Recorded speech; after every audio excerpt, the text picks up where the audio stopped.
Hi friends, ಎಲ್ರಿಗೂ ನಮಸ್ಕಾರ. ಜ್ಞಾನಗಂಗೋತ್ರಿ ಸಂಸ್ಥೆಗೆ ಸ್ವಾಗತ.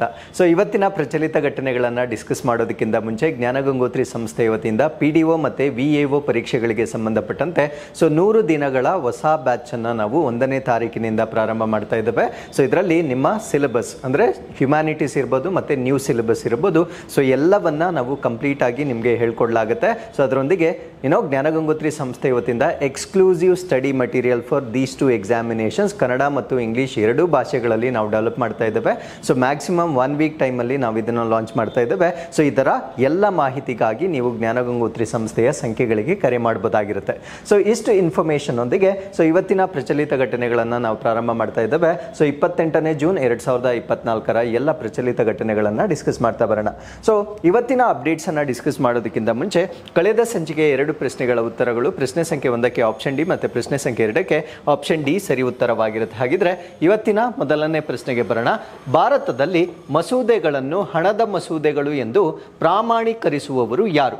So who certifies bills as money bills in India? So ನಮ್ಮ ಭಾರತ ದೇಶದಲ್ಲಿ ಮನಿ ಬಿಲ್ಸ್ ಅಥವಾ ಹಣದ ಮಸೂದೆಗಳು ಅಂತ ಕರೀತೇವೆ. ಸೊ ಯಾವುದೇ ಒಂದು ಬಿಲ್ಲನ್ನು ಹಣದ ಮಸೂದೆ ಅಂತ ಸರ್ಟಿಫೈ ಮಾಡ್ತಕ್ಕಂಥ ಅಧಿಕಾರ ಯಾರಿಗಿರುತ್ತೆ ಅನ್ನೋದು ನಮ್ಮ ಪ್ರಶ್ನೆ ಆಗಿರುತ್ತೆ. ಸೊ ಈ ಪ್ರಶ್ನೆಗೆ ಸರಿಯಾದ ಉತ್ತರ, ಸೊ ಈ ಒಂದು ಅಧಿಕಾರವನ್ನ ಕೇವಲ ಲೋಕಸಭಾ ಸ್ಪೀಕರ್ಗೆ ಮಾತ್ರ ನೀಡಲಾಗಿರುತ್ತೆ. ಸೊ ಲೋಕಸಭಾ ಸ್ಪೀಕರ್ಗೆ ಸಂಬಂಧಪಟ್ಟಂತೆ ನಾನು ಪ್ರಶ್ನೆಯನ್ನ ಯಾಕೆ ಕೊಟ್ಟಿದ್ದೀನಿ ಡೆಫಿನೆಟ್ಲಿ ನಿಮಗೆ ಗೊತ್ತಿರುತ್ತೆ. ಸೊ ಓಂ ಬಿರ್ಲಾ ರವರನ್ನ ಲೋಕಸಭಾ ಸ್ಪೀಕರ್ ಆಗಿ ಮತ್ತೊಮ್ಮೆ ಎಲೆಕ್ಷನ್ ಮಾಡಲಾಗಿರುತ್ತೆ. ಸೊ ಹಾಗಿದ್ರೆ ಸ್ಪೀಕರ್ಗೆ ಸಂಬಂಧಪಟ್ಟಂತೆ ಎಲ್ಲ ಮಾಹಿತಿಯನ್ನ ನಾವು ಈ ಆರ್ಟಿಕಲ್ ಅಲ್ಲಿ ಡಿಸ್ಕಸ್ ಮಾಡ್ತಾ ಬರೋಣ. So Om Birla was elected as the speaker of the 18th Lok Sabha. So 18ನೇ ಲೋಕಸಭೆಗೆ ಸೊ ಓಂ ಬಿರ್ಲಾ ರವರನ್ನ ಸ್ಪೀಕರ್ ಆಗಿ ಆಯ್ಕೆ ಮಾಡಲಾಗಿರುತ್ತೆ. ಸೊ ಸೆಕೆಂಡ್ ಕಾನ್ಸಿಕ್ಯೂಟಿವ್ ಟೈಮ್ ಅಂದ್ರೆ ಸತತವಾಗಿ 2ನೇ ಬಾರಿಗೆ ಇವರು ಸ್ಪೀಕರ್ ಆಗಿ ಆಯ್ಕೆ ಆಗಿರ್ತಾರೆ. ಸೊ ಯಾವ ಒಂದು ವಿಧಾನದ ಮುಖಾಂತರ ಆಯ್ಕೆ ಮಾಡಲಾಗಿರುತ್ತೆ ಅಂದ್ರೆ ವಾಯ್ಸ್ ವೋಟ್ನ ಮುಖಾಂತರ ಅಥವಾ ಧ್ವನಿ ಮತದ ಮುಖಾಂತರ ಈ ಒಂದು ಆಯ್ಕೆ ಪ್ರಕ್ರಿಯೆಯನ್ನ ಮಾಡಲಾಗಿರುತ್ತೆ. ಹಾಗಿದ್ರೆ ಸ್ಪೀಕರ್ ಅಂದ್ರೆ ಏನು, ಸೊ ಇವರ ಪವರ್ಸ್ ಏನು, ಎಲ್ಲದನ್ನ ನಾವಿಲ್ಲಿ ಡಿಸ್ಕಸ್ ಮಾಡ್ತಾ ಬರೋಣ. So who is Lok Sabha speaker ಅಥವಾ ಲೋಕಸಭೆ ಸ್ಪೀಕರ್ ಯಾರು ಅನ್ನೋದನ್ನ ನಾವು ತಿಳ್ಕೊಳ್ಳೋದಕ್ಕಿಂತ ಮುಂಚೆ ಸೊ ನಾವು ಲೋಕಸಭೆ ಅಂದ್ರೆ ಏನು ಅಂತ ತಿಳ್ಕೊಳ್ಬೇಕಾಗಿರುತ್ತೆ. ಸೊ ಲೋಕಸಭೆಯನ್ನು ನಾವು India's lower house of the parliament ಅಂತ ಕರೀತೇವೆ. ಅಂದ್ರೆ ನಮ್ಮ ಭಾರತ ದೇಶದ ಸಂಸತ್ತಿನ ಕೆಳಮನೆಯನ್ನ ನಾವೇನಂತ ಕರಿತೀವಿ ಅಂದ್ರೆ ಲೋಕಸಭೆ ಅಂತ ಕರಿತೇವೆ. ಸೊ ಇದಕ್ಕೆ ಸಾಕಷ್ಟು ಸಿಗ್ನಿಫಿಕೆನ್ಸ್ ಅಥವಾ ಮಹತ್ವವಿರುತ್ತೆ. ಆ ಒಂದು ಸಿಗ್ನಿಫಿಕೆನ್ಸ್ ಏನು ಅಂದ್ರೆ so it is the highest legislative body in the country ಅಂತ ಕರಿತೇವೆ. ಅಂದ್ರೆ ನಮ್ಮ ದೇಶದಲ್ಲಿ ಅತ್ಯುನ್ನತ ಶಾಸಕಾಂಗ ಅಂಗವಾಗಿ ನಾವು ಲೋಕಸಭೆಯನ್ನ ನೋಡಬಹುದಾಗಿರುತ್ತೆ. ಸೊ ಈ ಒಂದು ಶಾಸಕಾಂಗದ ಒಂದು ಅಂಗ ಏನಿರುತ್ತೆ ಸೊ ಇದಕ್ಕೆ ಈಗ ಓಂ ಬಿರ್ಲಾ ರವರನ್ನ ಸತತವಾಗಿ 2ನೇ ಬಾರಿಗೆ ಸ್ಪೀಕರ್ ಆಗಿ ಆಯ್ಕೆ ಮಾಡಿರ್ತಕ್ಕಂಥದ್ದನ್ನ ನಾವು ನೋಡಬಹುದಾಗಿರುತ್ತೆ. ಸೊ ಸ್ಪೀಕರ್ ಅನ್ನ ನಾವು ಯಾವ ರೀತಿ ಡೆಸಿಗ್ನೇಟ್ ಮಾಡ್ತೀವಿ ಅಂದ್ರೆ speaker serves as the constitutional and ceremonial head of the house ಅಂತ ಕರೀತೇವೆ. ಅಂದ್ರೆ ಈ ಒಂದು ಸದನ ಏನಿರುತ್ತೆ ಸೊ ಈ ಸದನಕ್ಕೆ ಸಾಂವಿಧಾನಿಕ ಮತ್ತು ವಿದ್ಯುಕ್ತ ಮುಖ್ಯಸ್ಥರಾಗಿ ಕಾರ್ಯನಿರ್ವಹಿಸ್ತಕ್ಕಂಥ ವ್ಯಕ್ತಿಯನ್ನ ನಾವು ಸ್ಪೀಕರ್ ಅಂತ ಕರೀತೇವೆ. ಸೊ ಸ್ಪೀಕರ್ಗೆ ಅಸಿಸ್ಟ್ ಮಾಡ್ತಕ್ಕಂಥವ್ರು ಯಾರು ಅಂದ್ರೆ ಅವರ ಒಂದು ಕಾರ್ಯಗಳೇನಿರುತ್ತೆ ಸೊ ಅದಕ್ಕೆ ಸಹಾಯ ಮಾಡ್ತಕ್ಕಂಥವ್ರು ಯಾರು ಅಂದ್ರೆ so assisted by secretary general ಅವರಿಗೆ ಅಸಿಸ್ಟ್ ಮಾಡ್ತಾರೆ. ಸೊ ಸೆಕ್ರೆಟರಿ ಜನರಲ್ ಬಂದು ಸೊ ಲೋಕಸಭಾ ಸೆಕ್ರೆಟರಿ ಜನರಲ್ ಅವರಿಗೆ ಅಸಿಸ್ಟ್ ಮಾಡ್ತಾರೆ. ಅದ್ರ ಜೊತೆಗೆ senior officers of the secretariat ಇಂದ ಅವರಿಗೆ ಬೆಂಬಲ ಬರುತ್ತೆ. ಸೊ ಅದಾದ್ಮೇಲೆ ಅವರ ಪ್ರಾಕ್ಟೀಸಸ್ ಮತ್ತೆ ಪ್ರೊಸೀಜರ್ಸ್ ಏನಿರುತ್ತೆ ಸೊ ಅದರಲ್ಲಿ ಇವರಿಬ್ಬರ ಬೆಂಬಲವನ್ನ ನಾವಿಲ್ಲಿ ನೋಡಬಹುದಾಗಿರುತ್ತೆ. ಹಾಗಿದ್ರೆ ಸ್ಪೀಕರ್ಸ್ ಆಬ್ಸೆನ್ಸ್ ಅಲ್ಲಿ ಅಂದ್ರೆ ಅವರ ಅನುಪಸ್ಥಿತಿಯಲ್ಲಿ ಯಾರು ಅವರ ಒಂದು ಕಾರ್ಯಗಳನ್ನ ಮುಂದುವರಿಸ್ತಾರೆ ಅಂದ್ರೆ ಸೊ ಡೆಪ್ಯೂಟಿ ಸ್ಪೀಕರ್ ಅಂತ ಮಾಡ್ತಾರೆ. ಸೊ ಅವರ ಅನುಪಸ್ಥಿತಿಯಲ್ಲಿ ಉಪಸಭಾಪತಿ ಅಧಿಕಾರವನ್ನ ವಹಿಸ್ಕೊಳ್ತಾರೆ. ಸೊ ಅವರನ್ನ ನಾವು ಡೆಪ್ಯೂಟಿ ಸ್ಪೀಕರ್ ಅಂತ ಕರೀತೇವೆ. ಸೊ ಇವರ ಅಪಾಯಿಂಟ್ಮೆಂಟ್ ಪ್ರೋಸೆಸ್ ಹೇಗೆ ನಡೆಯುತ್ತೆ ಅಂದ್ರೆ ನೇಮಕಾತಿ ಪ್ರಕ್ರಿಯೆ ಹೇಗೆ ನಡೆಯುತ್ತೆ ಅಂತ ನಾವು ನೋಡೋದಾದ್ರೆ ಸೊ ನಮ್ಮ ಭಾರತ ದೇಶದ ಸಂವಿಧಾನದ ಆರ್ಟಿಕಲ್ 93 ಅಡಿಯಲ್ಲಿ ಸ್ಪೀಕರ್ ಮತ್ತೆ ಡೆಪ್ಯೂಟಿ ಸ್ಪೀಕರ್ ಇಬ್ಬರನ್ನು ಆಯ್ಕೆ ಮಾಡ್ತಕ್ಕಂಥ ಒಂದು ಪ್ರವೃತ್ತಿಯನ್ನ ನಾವು ನೋಡಬಹುದಾಗಿರುತ್ತೆ. ಸೊ ಇವರನ್ನ ಆಯ್ಕೆ ಮಾಡ್ತಕ್ಕಂಥ ಒಂದು ಪವರ್ ಅನ್ನ ಯಾರಿಗೆ ಕೊಟ್ಟಿರ್ತಾರೆ ಅಂದ್ರೆ ಮೆಂಬರ್ಸ್ ಆಫ್ ಲೋಕಸಭಾ. ಸೊ ಇವರನ್ನ ಎಲೆಕ್ಟ್ ಮಾಡ್ತಾರೆ. ಸೊ ಯಾವ ವಿಧಾನದ ಮುಖಾಂತರ ಎಲೆಕ್ಟ್ ಮಾಡ್ತಾರೆ ಅಂದ್ರೆ ಸಿಂಪಲ್ ಮೆಜಾರಿಟಿ ಅಥವಾ ಸರಳ ಬಹುಮತದ ಮುಖಾಂತರ ಸ್ಪೀಕರ್ ಅನ್ನ ಆಯ್ಕೆ ಮಾಡ್ತಕ್ಕಂಥ ಒಂದು ಪದ್ಧತಿ ಇರುತ್ತೆ. But there is a convention ಏನು ಅಂದ್ರೆ typically a member from the ruling party assumes the role of the speaker. ಅಂದ್ರೆ ಯಾರು ಆಡಳಿತ ಪಕ್ಷದಲ್ಲಿ ಇರ್ತಾರೆ ಸೊ ಆ ಸದಸ್ಯರನ್ನ ಸ್ಪೀಕರ್ ಆಗಿ ಮಾಡ್ತಕ್ಕಂಥದ್ದು ಒಂದು ಕನ್ವೆನ್ಷನ್ ಅಥವಾ ಒಂದು ಪದ್ಧತಿಯಾಗಿ ನಾವು ನೋಡ್ಬೋದಾಗಿರುತ್ತೆ. The election process is overseen by the pro tem speaker. ಅಂದ್ರೆ ಈ ಒಂದು ಎಲೆಕ್ಷನ್ ಪ್ರೋಸೆಸ್ ಅನ್ನ ಯಾರು ಮೇಲ್ವಿಚಾರಣೆ ಮಾಡ್ತಾರೆ ಅಂದ್ರೆ, ಸೊ ಸ್ಪೀಕರ್ ಅನ್ನ ಆಯ್ಕೆ ಮಾಡೋದಕ್ಕಿಂತ ಮುಂಚೆ ಪ್ರೋಟೆಮ್ ಅಂದ್ರೆ ಹಂಗಾಮಿ ಸ್ಪೀಕರ್ ಅನ್ನ ಆಯ್ಕೆ ಮಾಡಿರ್ತಾರೆ. ಸೊ ಇವರು ಸ್ಪೀಕರ್ ಅನ್ನ ಆಯ್ಕೆ ಮಾಡ್ತಕ್ಕಂಥ ಒಂದು ಚುನಾವಣೆ ಏನಿರುತ್ತೆ, ಸೊ ಅದನ್ನ ಮೇಲ್ವಿಚಾರಣೆ ಮಾಡ್ತಕ್ಕಂಥ ಜವಾಬ್ದಾರಿಯನ್ನ ಹೊಂದಿರ್ತಾರೆ. So what are the speaker's powers and responsibilities ಅಂದ್ರೆ ಅವ್ರಿಗಿರ್ತಕ್ಕಂಥ ಅಧಿಕಾರಗಳು ಮತ್ತು ಜವಾಬ್ದಾರಿಗಳು ಏನು ಅಂತ ನಾವು ನೋಡೋದಾದ್ರೆ, speaker presides over the Lok Sabha sessions maintaining the order and decorum. So this is most important point ಆಗಿರುತ್ತೆ. ಸೊ ಲೋಕಸಭೆಯ ಅಧಿವೇಶನಗಳ ಅಧ್ಯಕ್ಷತೆಯನ್ನ ವಹಿಸ್ತಕ್ಕಂಥವರು ಸ್ಪೀಕರ್ ಆಗಿರ್ತಾರೆ. ಸೊ ಅದ್ರ ಜೊತೆಗೆ ಸುವ್ಯವಸ್ಥೆ ಮತ್ತು ಸಜ್ಜನಿಕೆಯನ್ನ ನಿರ್ವಹಿಸ್ತಕ್ಕಂಥ ಒಂದು ಜವಾಬ್ದಾರಿಯನ್ನ ಸ್ಪೀಕರ್ ಅವರಿಗೆ ನೀಡಲಾಗಿರುತ್ತೆ. ಸೊ ಅದಾದ್ಮೇಲೆ they can decide, they in the sense speaker can decide who can speak ಅಂದ್ರೆ ಸದನದಲ್ಲಿ ಯಾರು ಮಾತಾಡಬೇಕು, allocate time for debates ಅಂದ್ರೆ ಚರ್ಚೆಗಳಿಗೆ ಮಾಡಬೇಕಾಗಿದ್ರೆ ಸೊ ಯಾರು ಎಷ್ಟೊತ್ತು ಮಾತಾಡಬೇಕಂತಕ್ಕಂಥದ್ದನ್ನ ಡಿಸೈಡ್ ಮಾಡ್ತಕ್ಕಂಥದ್ದು, and to ensure smooth proceedings ಅಂದ್ರೆ ಸೊ ಸರಳವಾಗಿ ನಡೀತಕ್ಕಂಥ ಕಲಾಪಗಳನ್ನ ಎನ್ಶೋರ್ ಮಾಡ್ತಕ್ಕಂಥ ಜವಾಬ್ದಾರಿಯನ್ನ ಸ್ಪೀಕರ್ಗೆ ಕೊಟ್ಟಿರ್ತಕ್ಕಂಥದ್ದನ್ನ ನಾವು ನೋಡ್ಬೋದಾಗಿರುತ್ತೆ. ಹಾಗಿದ್ರೆ ಸ್ಪೀಕರ್ಗೆ ಸದನದಲ್ಲಿ ಮತ ಚಲಾಯಿಸ್ತಕ್ಕಂಥ ಹಕ್ಕು ಇದೆಯಾ ಇಲ್ವಾ ಅಂತ ನಾವು ನೋಡೋದಾದ್ರೆ, in case of tie during voting ಅಂದ್ರೆ ಯಾವುದಾದ್ರೂ ಒಂದು ವೋಟಿಂಗ್ ನಡೆಯುವಾಗ ಟೈ ಆದಾಗ ಮಾತ್ರ ಸ್ಪೀಕರ್ ಮತವನ್ನ ಚಲಾಯಿಸಬಹುದಾಗಿರುತ್ತೆ. ಸೊ ಟೈ ಆಗದಿದ್ದರೆ ಸ್ಪೀಕರ್ ಮತ ಚಲಾಯಿಸ್ತಕ್ಕಂಥ ಒಂದು ಅವಶ್ಯಕತೆ ಇರೋದಿಲ್ಲ. ಸೊ ಈ ಒಂದು ಪಾಯಿಂಟ್ ನಮಗೆ ವೋಟಿಂಗ್ಗೆ ಸಂಬಂಧಪಟ್ಟಂತೆ ಗೊತ್ತಿರಬೇಕಾಗಿರುತ್ತೆ. ಸೊ ಸ್ಪೀಕರ್ ಕೆಲವೊಂದು ಕಮಿಟಿಗಳನ್ನ ಕೂಡ ಅಪಾಯಿಂಟ್ಮೆಂಟ್ ಮಾಡ್ತಾರೆ, ಅಂದ್ರೆ ಸಮಿತಿಗಳನ್ನ ಕೂಡ ನೇಮಕ ಮಾಡ್ತಾರೆ. So speaker appoints members to the various parliamentary committees ಅಂದ್ರೆ ನಮ್ಮ ಒಂದು ಸದನದಲ್ಲಿರ್ತಕ್ಕಂಥ ಸೊ ಈ ಒಂದು ಸಂಸದೀಯ ಸಮಿತಿಗಳು ಅಂತ ಕರೀತೇವೆ. ಆ ವಿವಿಧ ಸಂಸದೀಯ ಸಮಿತಿಗಳೇನಿರ್ತವೆ ಸೊ ಅದಕ್ಕೆ ಬೇಕಾಗಿರ್ತಕ್ಕಂಥ ಸದಸ್ಯರನ್ನ ಅಥವಾ ಮೆಂಬರ್ಸ್ ಅನ್ನ ನೇಮಕಾತಿ ಮಾಡ್ತಕ್ಕಂಥದ್ದು ಕೂಡ ಸ್ಪೀಕರ್ಗೆ ಇರ್ತಕ್ಕಂಥ ಇನ್ನೊಂದು ರೆಸ್ಪಾನ್ಸಿಬಿಲಿಟಿ ಆಗಿರುತ್ತೆ. So these committees play a crucial role in scrutinising legislation and government actions. ಅಂದ್ರೆ ಈ ಒಂದು ಸಮಿತಿಗಳ ಒಂದು ರೆಸ್ಪಾನ್ಸಿಬಿಲಿಟಿ ಏನು ಅಂದ್ರೆ, ಸೊ ಸರ್ಕಾರದ ಶಾಸನಗಳಾಗಿರ್ಬೋದು ಮತ್ತು ಕ್ರಮಗಳಾಗಿರ್ಬೋದು ಅವುಗಳನ್ನ ಸೂಕ್ಷ್ಮವಾಗಿ ಪರಿಶೀಲಿಸುವಲ್ಲಿ ನಿರ್ಣಾಯಕ ಪಾತ್ರವನ್ನ ವಹಿಸ್ತಕ್ಕಂಥ ಒಂದು ಪಾರ್ಲಿಮೆಂಟರಿ ಕಮಿಟೀಸ್ ಏನಿರ್ತವೆ ಸೊ ಆ ಒಂದು ಕಮಿಟೀಸ್ಗಳಲ್ಲಿ ವರ್ಕ್ ಮಾಡ್ತಕ್ಕಂಥ ಸದಸ್ಯರು ಯಾರಿರ್ತಾರೆ ಸೊ ಆ ಸದಸ್ಯರನ್ನ ನೇಮಕ ಮಾಡ್ತಕ್ಕಂಥ ಒಂದು ಜವಾಬ್ದಾರಿಯನ್ನ ಸ್ಪೀಕರ್ಗೆ ನೀಡಲಾಗಿರುತ್ತೆ. ಸೊ ಸ್ಪೀಕರ್ಗೆ ಇರ್ತಕ್ಕಂಥ ಇನ್ನೊಂದು ಎಕ್ಸ್ಕ್ಲೂಸಿವ್ ಪವರ್ ಏನು ಅಂದ್ರೆ ಮನಿ ಬಿಲ್ ಅಥವಾ ಹಣದ ಮಸೂದೆಗಳು ಅಂತ ಕರೀತೇವೆ. ಸೊ ಇವರು ಹಣದ ಮಸೂದೆಗಳನ್ನ ಸರ್ಟಿಫೈ ಮಾಡ್ತಕ್ಕಂಥ ಏಕೈಕ ವ್ಯಕ್ತಿ ಆಗಿರ್ತಾರೆ. ಸೊ ಸ್ಪೀಕರ್ ಅನ್ನ ಹೊರತುಪಡಿಸಿ ಬೇರೆ ಯಾರಿಗೂ ಕೂಡ ಈ ಒಂದು ಮನಿ ಬಿಲ್ಸ್ ಅನ್ನ ಸರ್ಟಿಫೈ ಮಾಡ್ತಕ್ಕಂಥ ಒಂದು ಪವರ್ ಅನ್ನ ಕೊಟ್ಟಿರೋದಿಲ್ಲ. ಸೊ ಈ ಒಂದು ಪವರ್ ಅನ್ನ ಸ್ಪೀಕರ್ಗೆ ಮಾತ್ರ ಕೊಟ್ಟಿರ್ತಕ್ಕಂಥದ್ದನ್ನ ನಾವು ನೋಡಬಹುದಾಗಿರುತ್ತೆ. ಅದರ ಜೊತೆಗೆ ಇವರು ಕೆಲವೊಂದು ಸದಸ್ಯರನ್ನ ಡಿಸ್ಕ್ವಾಲಿಫೈ ಕೂಡ ಮಾಡಬಹುದಾಗಿರುತ್ತೆ, ಅನರ್ಹಗೊಳಿಸ್ತಕ್ಕಂಥ ಒಂದು ಅಧಿಕಾರವನ್ನ ಕೂಡ ಕೊಡಲಾಗಿರುತ್ತೆ. The speaker can disqualify members for violating anti defection law ಅಂತ ಕರೀತೇವೆ. ಅಂದ್ರೆ ಈ ಒಂದು ಪಕ್ಷಾಂತರ ನಿಷೇಧ ಕಾಯ್ದೆ ಅಂತ ನಿಮ್ಗೆ ಕೇಳಿರ್ತೀರ.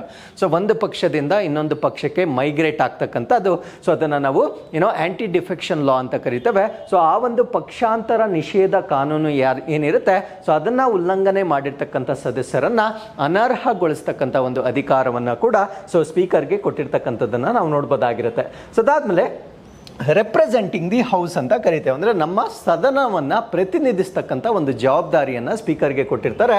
So speaker represents the Lok Sabha in external matters ಅಂದ್ರೆ ಬಾಹ್ಯ ವಿಷಯಗಳಲ್ಲಿ ಸ್ಪೀಕರ್ ಲೋಕಸಭೆಯನ್ನ ಪ್ರತಿನಿಧಿಸ್ತಾರೆ. ಬಾಹ್ಯ ವಿಷಯಗಳು ಅಂದ್ರೆ ಏನು? They interact with the president ಅಂದ್ರೆ ಅವರು ರಾಷ್ಟ್ರಪತಿಗಳ ಜೊತೆಗೆ ಇಂಟರಾಕ್ಟ್ ಮಾಡ್ತಾರೆ. ಅದರ್ ಕಂಟ್ರೀಸ್ ಅಂದ್ರೆ ಬೇರೆ ರಾಷ್ಟ್ರಗಳೊಂದಿಗೆ ಪಾರ್ಲಿಮೆಂಟರಿ ಲೀಡರ್ಸ್ ಮತ್ತೆ ಇಂಟರ್ನ್ಯಾಷನಲ್ ಫೋರಮ್ಸ್ ಅಂದ್ರೆ ಬೇರೆ ರಾಷ್ಟ್ರಗಳ ಸದನದ ಮುಖ್ಯಸ್ಥರಾಗಿರ್ಬೋದು, ಅದಾದ್ಮೇಲೆ ಅಂತಾರಾಷ್ಟ್ರೀಯ ವೇದಿಕೆಗಳಾಗಿರ್ಬೋದು, ಸೊ ಅವುಗಳೊಂದಿಗೆ ಕೂಡ ಅವರು ಇಂಟರಾಕ್ಟ್ ಮಾಡ್ತಾರೆ. ಅದನ್ನೇ ನಾವೇನಂತ ಕರಿತೀವಿ ಅಂದ್ರೆ ಎಕ್ಸ್ಟರ್ನಲ್ ಮ್ಯಾಟರ್ಸ್ ಅಥವಾ ಬಾಹ್ಯ ವಿಷಯಗಳಲ್ಲಿ ಇಂಟರಾಕ್ಟ್ ಮಾಡ್ತಕ್ಕಂಥ ಅಧಿಕಾರವನ್ನು ಕೂಡ ಸ್ಪೀಕರ್ಗೆ ಕೊಟ್ಟಿರ್ತಕ್ಕಂಥದ್ದನ್ನ ನಾವು ನೋಡಬಹುದಾಗಿರುತ್ತೆ. So with this let's get into question number 2. ಇತ್ತೀಚೆಗೆ ವರ್ಲ್ಡ್ ಕ್ರಾಫ್ಟ್ಸ್ ಕೌನ್ಸಿಲ್ ಯಾವ ನಗರವನ್ನು ವರ್ಲ್ಡ್ಸ್ ಕ್ರಾಫ್ಟ್ ಸಿಟಿ ಎಂದು ಗುರುತಿಸಿದೆ? So which city has been recognised as the world's craft city by the world's craft council recently? So ಈ ಪ್ರಶ್ನೆಗೆ ಸರಿಯಾದ ಉತ್ತರ so ಶ್ರೀನಗರವನ್ನ ಇತ್ತೀಚೆಗೆ ಸೊ ವರ್ಲ್ಡ್ ಕ್ರಾಫ್ಟ್ ಸಿಟಿ ಅಂತ ರೆಕಗ್ನೈಸ್ ಮಾಡಿರ್ತಕ್ಕಂಥದ್ದನ್ನ ನಾವು ನೋಡಬಹುದಾಗಿರುತ್ತೆ. ಸೊ ಶ್ರೀನಗರದಲ್ಲಿ ನಮಗೆ ಗೊತ್ತು ಸಾಕಷ್ಟು ಕರಕುಶಲ ವಸ್ತುಗಳಿಗೆ ಅದು ಫೇಮಸ್ ಆಗಿರ್ತಕ್ಕಂಥ ಒಂದು ಪ್ರದೇಶವಾಗಿರುತ್ತೆ. ಸೊ ಈ ಒಂದು ಕರಕುಶಲ ವಸ್ತುಗಳನ್ನ ಸಂರಕ್ಷಿಸುವ ಒಂದು ವಿಧಾನದಲ್ಲಿ ಸೊ ವರ್ಲ್ಡ್ ಕ್ರಾಫ್ಟ್ ಕೌನ್ಸಿಲ್ನ ವತಿಯಿಂದ ಇದಕ್ಕೆ ವರ್ಲ್ಡ್ ಕ್ರಾಫ್ಟ್ಸ್ ನಗರ ಅಂತ ಒಂದು ಸರ್ಟಿಫಿಕೇಶನ್ ಕೊಟ್ಟಿರ್ತಕ್ಕಂಥದ್ದನ್ನ ನಾವು ನೋಡಬಹುದಾಗಿರುತ್ತೆ. ಸೊ ಶ್ರೀನಗರ ಇದನ್ನ ನಾವು summer capital of Jammu and Kashmir ಅಂತ ಕರಿತೇವೆ. ಅಂದ್ರೆ ಜಮ್ಮು ಮತ್ತು ಕಾಶ್ಮೀರದ ಬೇಸಿಗೆಯ ರಾಜಧಾನಿಯಾಗಿರ್ತಕ್ಕಂಥ ಶ್ರೀನಗರಕ್ಕೆ ಸೊ ಇದಕ್ಕೆ ಇವಾಗ ವರ್ಲ್ಡ್ ಕ್ರಾಫ್ಟ್ ಸಿಟಿ ಅಂತ ಒಂದು ರೆಕಗ್ನಿಷನ್ ಅನ್ನು ಕೊಟ್ಟಿರ್ತಾರೆ. ಸೊ ಈ ಒಂದು ರೆಕಗ್ನಿಷನ್ ಅನ್ನು ಕೊಟ್ಟಿರ್ತಕ್ಕಂಥವ್ರು ವರ್ಲ್ಡ್ಸ್ ಕ್ರಾಫ್ಟ್ ಕೌನ್ಸಿಲ್ ಅಂದ್ರೆ ವಿಶ್ವ ಕರಕುಶಲ ಸಮಿತಿ ಅಂತ ನಾವೇನು ಹೇಳ್ತೇವೆ. ಸೊ ಈ ಒಂದು ಸಮಿತಿಯ ವತಿಯಿಂದ ಒಂದು ವರ್ಲ್ಡ್ಸ್ ಕ್ರಾಫ್ಟ್ ಸಿಟಿ ಅಥವಾ ವಿಶ್ವದ ಕರಕುಶಲ ನಗರ ಎಂಬ ಮಾನ್ಯತೆಯನ್ನ ಸೊ ಈ ಒಂದು ನಗರಕ್ಕೆ ಕೊಟ್ಟಿರ್ತಕ್ಕಂಥದ್ದನ್ನ ನಾವು ನೋಡ್ಬೋದಾಗಿರುತ್ತೆ. So reason is very simple. So ಈ ಒಂದು ಭಾಗದಲ್ಲಿ ಸೊ ಈ ಒಂದು ಕ್ರಾಫ್ಟ್ಸ್ಗೆ ಸಂಬಂಧಪಟ್ಟಂತೆ ಹೆರಿಟೇಜ್ ಅಥವಾ ಒಂದು ಪಾರಂಪರೆ ಇರುವ ಕಾರಣದಿಂದ ಸೊ ಈ ಒಂದು ರೆಕಗ್ನಿಷನ್ ಅನ್ನ ಕೊಟ್ಟಿರ್ತಕ್ಕಂಥದ್ದನ್ನ ನಾವು ನೋಡ್ಬೋದಾಗಿರುತ್ತೆ. ಹಾಗಿದ್ರೆ ಸೊ ಭಾರತ ದೇಶದ ವತಿಯಿಂದ ಈ ರೀತಿಯ ರೆಕಗ್ನಿಷನ್ ಅನ್ನ ಪಡೆದುಕೊಂಡಿರ್ತಕ್ಕಂಥ ಒಟ್ಟು ನಗರಗಳ ಸಂಖ್ಯೆ ಎಷ್ಟು ಅಂದ್ರೆ 4 ನಗರಗಳಿಗೆ ಈ ಒಂದು ಮನ್ನಣೆಯನ್ನ ನೀಡಲಾಗಿರುತ್ತೆ. ಸೊ ಇದಕ್ಕೆ ಮುಂಚೆ ಅಂದ್ರೆ ಶ್ರೀನಗರಕ್ಕಿಂತ ಮುಂಚೆ ಯಾವ ಯಾವ ನಗರಗಳಿಗೆ ಈ ಒಂದು ಮನ್ನಣೆ ಬಂದಿರುತ್ತೆ ಅಂದ್ರೆ ಸೊ ಜೈಪುರ್ಗೆ ಬಂದಿರುತ್ತೆ, ಅದಾದ್ಮೇಲೆ ಮಲ್ಲಾಪುರಂಗೆ ಬಂದಿರುತ್ತೆ, ಮತ್ತೆ ನಮ್ಮ ಮೈಸೂರಿಗೂ ಬಂದಿರತಕ್ಕಂಥದ್ದನ್ನ ನಾವಿಲ್ಲಿ ಗಮನಿಸಬೇಕಾಗಿರುತ್ತೆ. ಸೊ ಅದಾದ್ಮೇಲೆ ಕ್ರಾಫ್ಟ್ಮನ್ಶಿಪ್ ಅಂದ್ರೆ ಶ್ರೀನಗರದಲ್ಲಿರ್ತಕ್ಕಂಥ ಈ ಒಂದು ಕರಕುಶಲತೆಯನ್ನ ನಾವು ನೋಡೋದಾದ್ರೆ so they are famous for 10 different craftsmanships ಅಂದ್ರೆ ಪ್ರಮುಖವಾಗಿ 10 ಕರಕುಶಲ ವಸ್ತುಗಳಿಗೆ ಅವರು ಬಹಳ ಫೇಮಸ್ ಆಗಿರ್ತಾರೆ. ಅದರಲ್ಲಿ ತುಂಬಾ ಇಂಪಾರ್ಟೆಂಟ್ ಯಾವುದು ಅಂದ್ರೆ ಪಾಶ್ಮೀನಾ ಅಂಡ್ ಕಾನಿ ಶಾಲ್ಸ್ ಅಂತ ಕರೀತೇವೆ. ಸೊ ಇದು ಶಾಲುಗಳಾಗಿರ್ತವೆ. ಸೊ ಅದನ್ನ ನಾವು ಪಾಶ್ಮೀನಾ ಮತ್ತು ಕಾನಿ ಅಂತ ಕರೀತೇವೆ. ಪ್ಯಾಪಿಯರ್ ಮ್ಯಾಶೆ ಅಂತ ಕರೀತೇವೆ. ವಾಲ್ನಟ್ ವುಡ್ ಕಾರ್ವಿಂಗ್ ಅಂತ ಕರೀತೇವೆ. ಸೊ ಅದಾದ್ಮೇಲೆ ಕಾರ್ಪೆಟ್ಸ್ ಗಳಿಗೂ ಕೂಡ ಅವರು ತುಂಬಾ ಫೇಮಸ್ ಆಗಿರ್ತಾರೆ.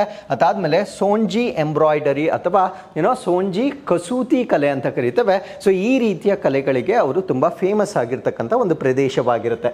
ಸೊ ವರ್ಲ್ಡ್ ಕ್ರಾಫ್ಟ್ ಕೌನ್ಸಿಲ್ ಬಗ್ಗೆ ನಾವು ಸ್ವಲ್ಪ ಬೇಸಿಕ್ ಇನ್ಫಾರ್ಮೇಶನ್ ಅನ್ನ ಡಿಸ್ಕಸ್ ಮಾಡೋದಾದ್ರೆ ಸೊ ಇದೊಂದು ಇಂಟರ್ನ್ಯಾಷನಲ್ ನಾನ್ ಪ್ರಾಫಿಟಬಲ್ ಆರ್ಗನೈಸೇಷನ್ ಆಗಿರುತ್ತೆ, ಅಂದ್ರೆ ಲಾಭರಹಿತವಾಗಿರ್ತಕ್ಕಂಥ ಒಂದು ಸಂಸ್ಥೆ ಆಗಿರುತ್ತೆ. ಸೊ ಇದನ್ನ ಸ್ಥಾಪನೆ ಮಾಡಿರ್ತಕ್ಕಂಥದ್ದು 1964 ಅಲ್ಲಿ ಸ್ಥಾಪನೆ ಮಾಡಿದ್ದಾರೆ.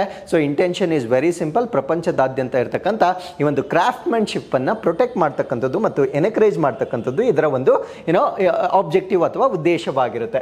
ಸೊ ಈ ಒಂದು ಕೌನ್ಸಿಲ್ ಏನಿರುತ್ತೆ ಇದು ಜಾಗತಿಕವಾಗಿ ಎಲ್ಲೆಲ್ಲಿ ತನ್ನ ಒಂದು ಕಾರ್ಯಗಳನ್ನ ಮಾಡುತ್ತೆ ಅದನ್ನ ನಾವು ಗ್ಲೋಬಲ್ ರೀಚ್ ಅಂತ ಕರಿತೇವೆ. ಸೊ ಇದು 5 ಜಿಯೋಗ್ರಾಫಿಕಲ್ ರೀಜನ್ಸ್ ಅಲ್ಲಿ ಆಪರೇಟ್ ಮಾಡುತ್ತೆ, ಅಂದ್ರೆ 5 ಭೌಗೋಳಿಕ ವಲಯಗಳಲ್ಲಿ ಇದು ಕೆಲಸ ಮಾಡುತ್ತೆ. ಸೊ ಆಫ್ರಿಕಾದಲ್ಲಿ, ಏಷ್ಯಾ ಪೆಸಿಫಿಕ್ ನಲ್ಲಿ, ಯುರೋಪ್ ನಲ್ಲಿ, ಲ್ಯಾಟಿನ್ ಅಮೆರಿಕಾದಲ್ಲಿ ಮತ್ತೆ ನಾರ್ತ್ ಅಮೆರಿಕಾದಲ್ಲಿ ಇದರ ಸ್ಪ್ರೆಡ್ ಆಗಿರ್ತಕ್ಕಂಥದ್ದನ್ನ ನಾವು ಗಮನಿಸಬಹುದಾಗಿರುತ್ತೆ. So with this let's get into question number 3. So monsoon ಅವಧಿಯಲ್ಲಿ ಸ್ವಚ್ಛತೆ ಮತ್ತು ಆರೋಗ್ಯ ಸವಾಲುಗಳನ್ನು ಎದುರಿಸಲು ವಸತಿ ಮತ್ತು ನಗರ ವ್ಯವಹಾರಗಳ ಸಚಿವಾಲಯ ಯಾವ ಉಪಕ್ರಮವನ್ನು ಪ್ರಾರಂಭಿಸಿದೆ? So which initiative was launched by the ministry of housing and urban affairs to address cleanliness and health challenges during monsoon? So ನಮಗೆ ಗೊತ್ತು, ಸೊ ಈ ಒಂದು ಮಾನ್ಸೂನ್ ಸೀಸನ್ ಅಲ್ಲಿ ವೆಟ್ನೆಸ್ ಬಹಳ ಜಾಸ್ತಿ ಇರುವುದರಿಂದ ಸೂಕ್ಷ್ಮ ಜೀವಿಗಳಿಗೆ ಅದು ಉತ್ತಮವಾಗಿರ್ತಕ್ಕಂಥ ಪರಿಸರವಾಗಿರುತ್ತೆ. ಇದರಿಂದ ಸಾಕಷ್ಟು ಕಾಯಿಲೆಗಳು ಬರ್ತಕ್ಕಂಥದ್ದನ್ನ ನಾವು ನೋಡ್ಬೋದಾಗಿರುತ್ತೆ. ಸೊ ಈ ರೀತಿಯ ಕಾಯಿಲೆಗಳು ಸ್ಪ್ರೆಡ್ ಆಗ್ತಕ್ಕಂಥದ್ದು, ಫಾರ್ ಎಕ್ಸಾಂಪಲ್ ಬೆಂಗಳೂರಲ್ಲೇ ನಾವು ಡೆಂಗ್ಯೂ ಕೇಸಸ್ ಬಹಳ ರೇಸ್ ಆಗ್ತಾ ಇರ್ತಕ್ಕಂಥದ್ದನ್ನ ನಾವು ನೋಡ್ಬೋದಾಗಿರುತ್ತೆ. ಸೊ ಈ ರೀತಿಯ ಅನ್ಹೆಲ್ದಿ ಕಂಡೀಷನ್ಸ್ ಅನ್ನ ಪ್ರಿವೆಂಟ್ ಮಾಡಲಿಕ್ಕೆ ಸೊ ಪ್ರಾರಂಭ ಮಾಡಿರ್ತಕ್ಕಂಥ ಒಂದು ಉಪಕ್ರಮ ಯಾವುದು ಅನ್ನೋದು ನಮ್ಮ ಪ್ರಶ್ನೆ ಆಗಿರುತ್ತೆ. ಸೊ ಈ ಪ್ರಶ್ನೆಗೆ ಸರಿಯಾದ ಉತ್ತರ ಸಫಾಯಿ ಅಪನಾವೋ ಬಿಮಾರಿ ಬಗಾವೋ ಅಂತಕ್ಕಂಥ ಒಂದು ಉಪಕ್ರಮವನ್ನ ಇಲ್ಲಿ ಲಾಂಚ್ ಮಾಡಿರ್ತಾರೆ. ಸೊ ಸಫಾಯಿ ಅಪನಾವೋ ಅಂದ್ರೆ ಕ್ಲೆನ್ಲಿನೆಸ್ ಅನ್ನ ಮೇಂಟೈನ್ ಮಾಡೋದ್ರಿಂದ ಸೊ ಅಲ್ಲಿಂದ ಬರ್ತಕ್ಕಂಥ ಕಾಯಿಲೆಗಳನ್ನ, ಬಿಮಾರಿ ಅಂದ್ರೆ ಕಾಯಿಲೆ ಅಂತ ಕರಿತೇವೆ, ಸೊ ಆ ಕಾಯಿಲೆಗಳನ್ನ ಓಡಿಸ್ತಕ್ಕಂಥ ಒಂದು ಅಭಿಯಾನವನ್ನ ಸೊ ನಮ್ಮ ಭಾರತ ದೇಶದ ಮಿನಿಸ್ಟ್ರಿ ಆಫ್ ಹೌಸಿಂಗ್ ಮತ್ತೆ ಅರ್ಬನ್ ಅಫೇರ್ಸ್ ವತಿಯಿಂದ ಲಾಂಚ್ ಮಾಡಿರ್ತಕ್ಕಂಥದ್ದನ್ನ ನಾವು ನೋಡಬಹುದಾಗಿರುತ್ತೆ. ಸೊ ಈ ಒಂದು ಅಭಿಯಾನ ಅರ್ಬನ್ ಲೋಕಲ್ ಬಾಡೀಸ್ ಅಂತ ನಾವು ಕರಿತೇವೆ. ಸೊ ನಮ್ಮ ಬೆಂಗಳೂರಲ್ಲಾದ್ರೆ BBMP ಅಂತ ನಾವೇನು ಕರಿತೇವೆ. ಸೊ ಇವರು ಈ ಒಂದು ಕ್ಲೆನ್ಲಿನೆಸ್ ಅನ್ನ ಮೇಂಟೈನ್ ಮಾಡಲಿಕ್ಕೆ ಒಂದು ಎನ್ಫೋರ್ಸ್ ಮಾಡ್ತಕ್ಕಂಥ ಒಂದು ಉಪಕ್ರಮವಾಗಿ ನಾವು ಇದನ್ನ ನೋಡಬಹುದಾಗಿರುತ್ತೆ. ಸೊ ಈ ಒಂದು ಉಪಕ್ರಮವನ್ನ ಜುಲೈ 1ನೇ ತಾರೀಕಿನಿಂದ ಆಗಸ್ಟ್ 31ನೇ ತಾರೀಕು ಮಾಡ್ತಕ್ಕಂಥ ಒಂದು ಅಭಿಯಾನವಾಗಿರುತ್ತೆ. It focuses on proactive measures to mitigate the health risk associated with the heavy rainfall. ಅಂದ್ರೆ ಮಾನ್ಸೂನ್ ಅಲ್ಲಿ ನಮಗೆ ಗೊತ್ತಿರೋ ಹಾಗೆ ಹೆಚ್ಚಾಗಿ ಮಳೆ ಆಗುವ ಕಾರಣದಿಂದ ಅದರಿಂದ ಬರ್ತಕ್ಕಂಥ ಕಾಯಿಲೆಗಳನ್ನ ಪ್ರಿವೆಂಟ್ ಮಾಡಲಿಕ್ಕೆ, because we know that prevention is better then cure ಅಂತ ನಾವೇನು ಹೇಳ್ತೇವೆ. ಸೊ ಆ ಒಂದು ಪ್ರಿವೆಂಟ್ ಮಾಡ್ತಕ್ಕಂಥ ಪ್ರಯತ್ನವಾಗಿ ಈ ಒಂದು ಉಪಕ್ರಮವನ್ನ ನಾವು ನೋಡಬಹುದಾಗಿರುತ್ತೆ. ಸೊ ಈ ಒಂದು ಉಪಕ್ರಮದಲ್ಲಿರ್ತಕ್ಕಂಥ ಕಾಂಪೊನೆಂಟ್ಸ್ ಅಥವಾ ಘಟಕಗಳು ಯಾವುದು ಅಂತ ನಾವು ನೋಡೋದಾದ್ರೆ so first one is very simple, ಸ್ವಚ್ಛತೆ ಅಂದ್ರೆ ನಾವು ಶುಚಿತ್ವವನ್ನ ಕಾಪಾಡ್ತಕ್ಕಂಥದ್ದು. ಎರಡನೇದು ಅಡ್ವೊಕೇಸಿ ಅಂತ ಕರಿತೇವೆ. ಸೊ ಈ ಒಂದು ಕಾಯಿಲೆಗಳ ಬಗ್ಗೆ ಅಥವಾ ಶುಚಿತ್ವದ ಬಗ್ಗೆ ಅವೇರ್ನೆಸ್ ಅನ್ನ ಕ್ರಿಯೇಟ್ ಮಾಡ್ತಕ್ಕಂಥ ಒಂದು ಕಾಂಪೊನೆಂಟ್ ಅನ್ನ ಹೊಂದಿರ್ತಾರೆ. ಸೊ ಅದಾದ್ಮೇಲೆ ಇಂಟರ್ ಡಿಪಾರ್ಟ್ಮೆಂಟಲ್ ಕನ್ವರ್ಜೆನ್ಸ್ ಅಂತ ಕರಿತೇವೆ ಅಥವಾ ಅಂತರ ಇಲಾಖೆಯ ಒಮ್ಮುಖ ಅಂತ ಕರಿತೇವೆ. ಸೊ ಈ ಒಂದು ಹೆಲ್ತ್ ಸೆಕ್ಟರ್ಗೆ ಸಂಬಂಧಪಟ್ಟಂತೆ ಬೇರೆ ಬೇರೆ ಎಲ್ಲ ಇಲಾಖೆಗಳು ಕೂಡ ಒಂದು ಕಾಮನ್ ಕಾಸ್ಗೆ ಕೆಲಸ ಮಾಡ್ತಕ್ಕಂಥ ಒಂದು ಒಂದು ಕಾಂಪೊನೆಂಟ್ ಅನ್ನ ಸೊ ಈ ಒಂದು ಅಭಿಯಾನದಲ್ಲಿ ಅಥವಾ ಉಪಕ್ರಮದಲ್ಲಿ ನಾವು ನೋಡಬಹುದಾಗಿರುತ್ತೆ. So with this let's get into question number 4. Space ಎಕ್ಸ್ನ ಫಾಲ್ಕನ್ 9 ರಾಕೆಟ್ ಬಳಸಿ ಇಸ್ರೋ ಯಾವ ಉಪಗ್ರಹವನ್ನು ಉಡಾವಣೆ ಮಾಡಲಿದೆ? So which satellite is set to be launched by the ISRO using space X Falcon 9 rocket. So Falcon 9 rocket ಅಂತಕ್ಕಂಥದ್ದು heavy ಲೋಡನ್ನು carry ಮಾಡ್ತಕ್ಕಂಥ ಒಂದು ಕೆಪಾಸಿಟಿಯನ್ನು ಹೊಂದಿರುತ್ತೆ. ಸೊ ನಮ್ಗೆ ಇಲ್ಲಿ ಪ್ರಶ್ನೆ ಬರ್ತಕ್ಕಂಥದ್ದು ಏನು ಅಂದರೆ, ಸೊ ನಮ್ಮ ಭಾರತ ದೇಶದಲ್ಲಿಯೇ ಲಾಂಚ್ ವೆಹಿಕಲ್ಸ್ ಇದ್ದಾವೆ, ಸೊ ನಾವು ಯಾಕೆ ಫಾಲ್ಕನ್ 9ಇಂದ ಲಾಂಚ್ ಮಾಡಬೇಕು ಅಂತಕ್ಕಂಥ ಪ್ರಶ್ನೆ ಬರುತ್ತೆ. ಸೊ ಫಾಲ್ಕನ್ 9ಗೆ ಹೆವಿ ವೆಯ್ಟನ್ನು ಕ್ಯಾರಿ ಮಾಡ್ತಕ್ಕಂಥ ಒಂದು ಸಾಮರ್ಥ್ಯ ಇರೋದ್ರಿಂದ ಸೊ ಫಾಲ್ಕನ್ 9 ಮುಖಾಂತರ ಒಂದು ಸ್ಯಾಟಲೈಟ್ ಅನ್ನ ನಾವು ಲಾಂಚ್ ಮಾಡ್ತಾ ಇದ್ದೇವೆ. ಸೊ ಆ ಒಂದು ಸ್ಯಾಟಲೈಟ್ ಹೆಸರೇನು ಅನ್ನೋದು ನಮ್ಮ ಪ್ರಶ್ನೆ ಆಗಿರುತ್ತೆ. ಈ ಪ್ರಶ್ನೆಗೆ ಸರಿಯಾದ ಉತ್ತರ, ಆ ಸ್ಯಾಟಲೈಟ್ ಅನ್ನ ನಾವು GSAT-20 ಅಂತ ಕರೀತೇವೆ. So it is yet to be launch. So ಇಸ್ರೋದವರು ಸ್ಪೇಸ್ ಎಕ್ಸ್ ನ ಫಾಲ್ಕಾನ್ 9 ರಾಕೆಟ್ ನಿಂದ ಸೊ ಈ ಒಂದು GSAT-20 ಅನ್ನ ಲಾಂಚ್ ಮಾಡ್ತಕ್ಕಂಥ ಒಂದು ನಿರ್ಧಾರವನ್ನ ಕೈಗೊಂಡಿರ್ತಾರೆ. ಸೊ ಈ ಒಂದು GSAT-20 ಏನಿರುತ್ತೆ, it is a high tech heavy weight satellite weighing up to 4700 kgs. You can imagine this. 4700 kgಯಷ್ಟು ಅತ್ಯಂತ ಹೆಚ್ಚಿನ ತೂಕವಾಗಿರ್ತಕ್ಕಂಥ ಒಂದು ಸ್ಯಾಟಲೈಟ್ ಅನ್ನ ಫಾಲ್ಕಾನ್ 9 ರಾಕೆಟ್ ನ ಮುಖಾಂತರ ಲಾಂಚ್ ಮಾಡ್ತಾ ಇದ್ದಾರೆ.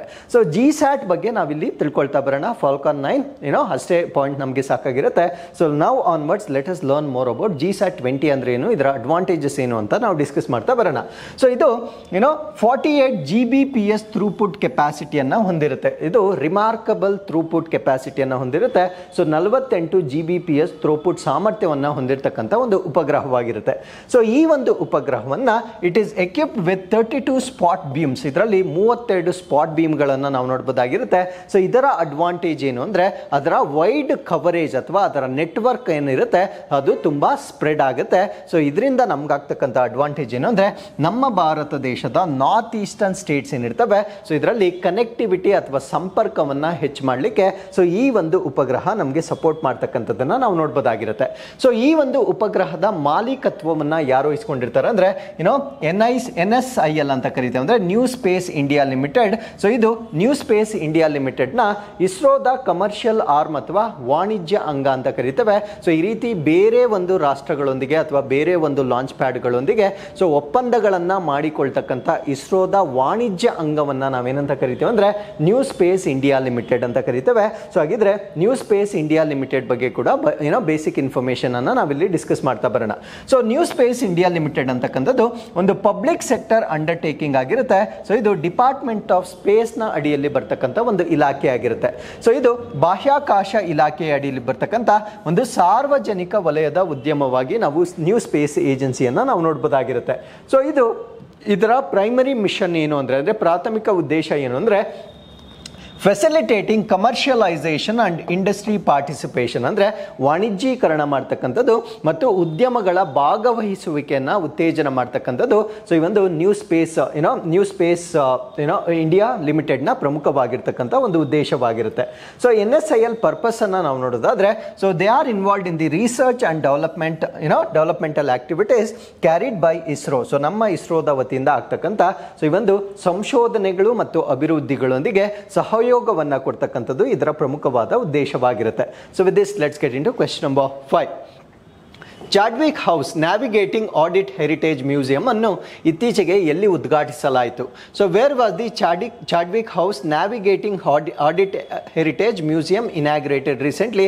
ಸೊ ಈ ಪ್ರಶ್ನೆಗೆ ಸರಿಯಾದ ಉತ್ತರ ಶಿಮ್ಲಾದಲ್ಲಿ ಈ ಒಂದು ಮ್ಯೂಸಿಯಂ ಅನ್ನು ನಾವು ಡೆವಲಪ್ ಮಾಡಿರ್ತೇವೆ. ಸೊ ಈ ಒಂದು ಮ್ಯೂಸಿಯಂ ನಮ್ಮ ಭಾರತ ದೇಶದ CAG ಅಂದರೆ ಕಂಟ್ರೋಲರ್ ಅಂಡ್ ಆಡಿಟರ್ ಜನರಲ್ ಅಂತ ನಾವೇನು ಹೇಳ್ತೇವೆ. ಸೊ ಇದರ ಐತಿಹಾಸಿಕ ದಾಖಲೆಗಳನ್ನು ಸ್ಟೋರ್ ಮಾಡಿರ್ತಕ್ಕಂಥ ಒಂದು ಮ್ಯೂಸಿಯಂ ಅನ್ನು ಪ್ರಪ್ರಥಮ ಬಾರಿಗೆ ಶಿಮ್ಲಾದಲ್ಲಿ ಲಾಂಚ್ ಮಾಡಿರ್ತಕ್ಕಂಥದ್ದನ್ನ ಅಥವಾ ಇನಾಗ್ರೇಟ್ ಮಾಡಿರ್ತಕ್ಕಂಥ ಸುದ್ದಿಯನ್ನು ನಾವಿಲ್ಲಿ ಡಿಸ್ಕಸ್ ಮಾಡ್ತಾ ಇದ್ದೇವೆ. ಸೊ ಇದನ್ನು ನಾವು ಏನಂತ ಕರಿತೀವಿ ಅಂದರೆ ಚಾಡ್ವಿಕ್ ಹೌಸ್ ಅಂತ ಕರಿತೇವೆ. ಅಂದರೆ ಈ ಒಂದು CAGಗೆ ಸಂಬಂಧಪಟ್ಟಂತೆ ಐತಿಹಾಸಿಕವಾಗಿರ್ತಕ್ಕಂಥ ಒಂದು ಲ್ಯಾಂಡ್ ಮಾರ್ಕ್ ಡಾಕ್ಯುಮೆಂಟ್ಸ್ ಅನ್ನ ಸ್ಟೋರ್ ಮಾಡಿರ್ತಕ್ಕಂಥ ಒಂದು ಮನೆಯನ್ನ ನಾವು ಚಾಡ್ವಿಕ್ ಹೌಸ್ ಅಂತ ಕರಿತೇವೆ. ಸೊ ಇದನ್ನ ನ್ಯಾವಿಗೇಟಿಂಗ್ ಆಡಿಟ್ ಹೆರಿಟೇಜ್ ಮ್ಯೂಸಿಯಂ ಅಂತ ಕರಿತೇವೆ. ಸೊ ಈ ಒಂದು ಮ್ಯೂಸಿಯಂ ಅನ್ನ ನಾವು ಶಿಮ್ಲಾದಲ್ಲಿ ಈಗ ಉದ್ಘಾಟನೆ ಮಾಡಿರ್ತಕ್ಕಂಥದ್ದನ್ನ ನಾವು ನೋಡ್ಬೋದಾಗಿರುತ್ತೆ. ಸೊ CAG ಅಂದರೆ ಏನು? ಸೊ ಈ ಒಂದು ಮ್ಯೂಸಿಯಂನಲ್ಲಿ ನಾವು ಯಾವ ರೀತಿಯ ವಸ್ತುಗಳನ್ನು ನಾವು ನೋಡ್ಬೋದಾಗಿರುತ್ತೆ ಅಂದರೆ, ಸೊ ನಮ್ಮ ಭಾರತ ದೇಶದ ಕಂಪ್ಟ್ರೋಲರ್ ಆಡಿಟರ್ ಜನರಲ್ಗೆ ಸಾಕಷ್ಟು ಹೆರಿಟೇಜ್ ಅಥವಾ ಪರಂಪರೆಯನ್ನು ಹೊಂದಿರತಕ್ಕಂಥ ಒಂದು ವಸ್ತುವಾಗಿ, ಒಂದು ಕಾಂಪೊನೆಂಟ್ ಆಗಿರುತ್ತೆ. ಸೊ ಇದು ಕೊಟ್ಟಿರ್ತಕ್ಕಂಥ ಕಾಂಟ್ರಿಬ್ಯೂಷನ್ಸ್ ಅಂದರೆ ನಮ್ಮ ದೇಶಕ್ಕೆ ಕೊಟ್ಟಿರ್ತಕ್ಕಂಥ ಕೊಡುಗೆಗಳು and India's governance over the past 164 years ಅಂದರೆ ಕಳೆದ 164 ವರ್ಷಗಳಲ್ಲಿ ಸೊ ಭಾರತ ರಾಷ್ಟ್ರದ ಆಡಳಿತಕ್ಕಾಗಿ ಅವರು ಕೊಟ್ಟಿರ್ತಕ್ಕಂಥ ಕೊಡುಗೆಗಳ ದಾಖಲೆಗಳನ್ನು ಎಕ್ಸಿಬಿಟ್ ಮಾಡ್ತಕ್ಕಂಥ ಒಂದು ವಸ್ತು ಸಂಗ್ರಹಾಲಯವಾಗಿರುತ್ತೆ.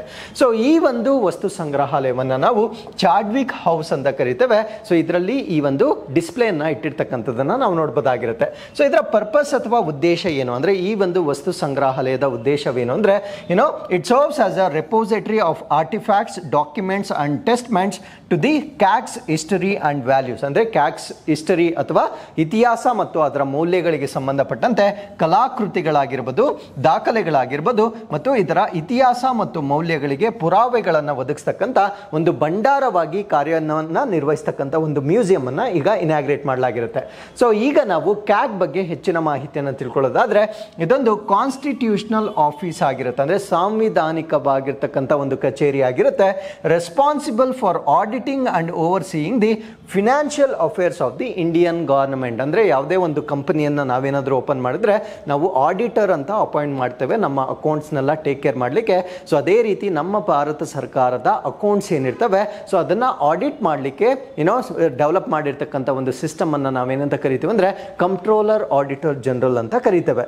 ಸೊ ಇದೊಂದು supreme audit institution of India ಆಗಿರುತ್ತೆ. ನಮ್ಮ ಭಾರತ ದೇಶದ ಅತ್ಯುನ್ನತವಾಗಿರ್ತಕ್ಕಂಥ ಆಡಿಟ್ ಸಂಸ್ಥೆ ಆಗಿರುತ್ತೆ. ಇದನ್ನು ಯಾವ ಆರ್ಟಿಕಲ್ನ ಅಡಿಯಲ್ಲಿ ಸ್ಥಾಪನೆ ಮಾಡಲಾಗುತ್ತೆ ಅಂದರೆ ಆರ್ಟಿಕಲ್ 148 148ನೇ ವಿಧಿಯ ಅಡಿಯಲ್ಲಿ ಸೊ ಇದನ್ನು ಸ್ಥಾಪನೆ ಮಾಡ್ತಕ್ಕಂಥ ಒಂದು ಅವಕಾಶ ಇರುತ್ತೆ. ಹಾಗಿದ್ರೆ ಇವ್ರು ಮಾಡ್ತಕ್ಕಂಥ ಕೆಲಸಗಳೇನು ಅಂದರೆ, ಆಡಿಟ್ ಗವರ್ಮೆಂಟ್ ಅಕೌಂಟ್ಸ್ ಅಂದರೆ ಸರ್ಕಾರದ ಎಲ್ಲ ಖಾತೆಗಳನ್ನು ಆಡಿಟ್ ಮಾಡ್ತಕ್ಕಂಥದ್ದು, assess financial transactions, ensure transparency and accountability in public spending ಅಂದರೆ ಸಾರ್ವಜನಿಕ ಆ ಒಂದು ಹಣ ಏನಿರುತ್ತೆ ಅಥವಾ ನಮ್ಮ ತೆರಿಗೆ ಹಣ ಏನಿರುತ್ತೆ ಅಥವಾ ಸರ್ಕಾರ ವೆಚ್ಚ ಮಾಡ್ತಕ್ಕಂಥ ಹಣ ಏನಿರುತ್ತೆ ಸೊ ಅದರಲ್ಲಿ ಪಾರದರ್ಶಕತೆಯನ್ನು ಎನ್ಶೂರ್ ಮಾಡ್ತಕ್ಕಂಥದ್ದು ಕ್ಯಾಗ್ಗೆ ಇರ್ತಕ್ಕಂಥ ಒಂದು ರೆಸ್ಪಾನ್ಸಿಬಿಲಿಟಿ ಆಗಿರುತ್ತೆ.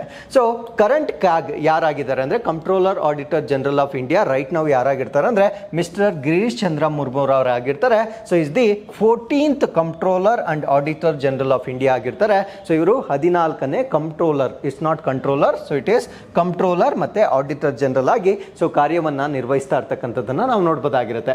ಸೊ ಈ ಒಂದು ಕ್ಯಾಗ್ ಏನಿರುತ್ತೆ ಇವರು ಎಕ್ಸ್ಟರ್ನಲ್ ಆಡಿಟಿಂಗ್ ಕೂಡ ಮಾಡ್ತಾರೆ. So they also act as external auditor for the international organisations. ಯಾಕಂದ್ರೆ ನಮ್ಮ ಭಾರತ ದೇಶದ CAG ಅಥವಾ ಕ್ಯಾಗ್ಗೆ ಒಂದು ಪರಂಪರೆ ಇರುವ ಕಾರಣದಿಂದ ಅಥವಾ ಒಂದು ಕ್ರೆಡಿಬಿಲಿಟಿ ಇರುವ ಕಾರಣದಿಂದ ಕೆಲವೊಂದು ಅಂತಾರಾಷ್ಟ್ರೀಯ ಸಂಸ್ಥೆಗಳು ಎಕ್ಸ್ಟರ್ನಲ್ ಆಡಿಟಿಂಗ್ ಅನ್ನು ಮಾಡಲಿಕ್ಕೆ ಸೊ ನಮ್ಮ ಭಾರತ ದೇಶದ ಕ್ಯಾಗನ್ನು ಬಳಕೆ ಮಾಡ್ತಕ್ಕಂಥದ್ದನ್ನು ನಾವು ನೋಡ್ಬೋದಾಗಿರುತ್ತೆ. ಸೊ ಅದರಿಂದ ಇವರು ಬಾಹ್ಯ ಲೆಕ್ಕ ಪರಿಶೋಧಕರಾಗಿ ಕೂಡ ಕೆಲವೊಂದು ಅಂತಾರಾಷ್ಟ್ರೀಯ ಸಂಸ್ಥೆಗಳಲ್ಲಿ ಕಾರ್ಯವನ್ನು ನಿರ್ವಹಿಸ್ತಕ್ಕಂಥದ್ದನ್ನು ನಾವಿಲ್ಲಿ ನೋಡ್ಬೋದಾಗಿರುತ್ತೆ.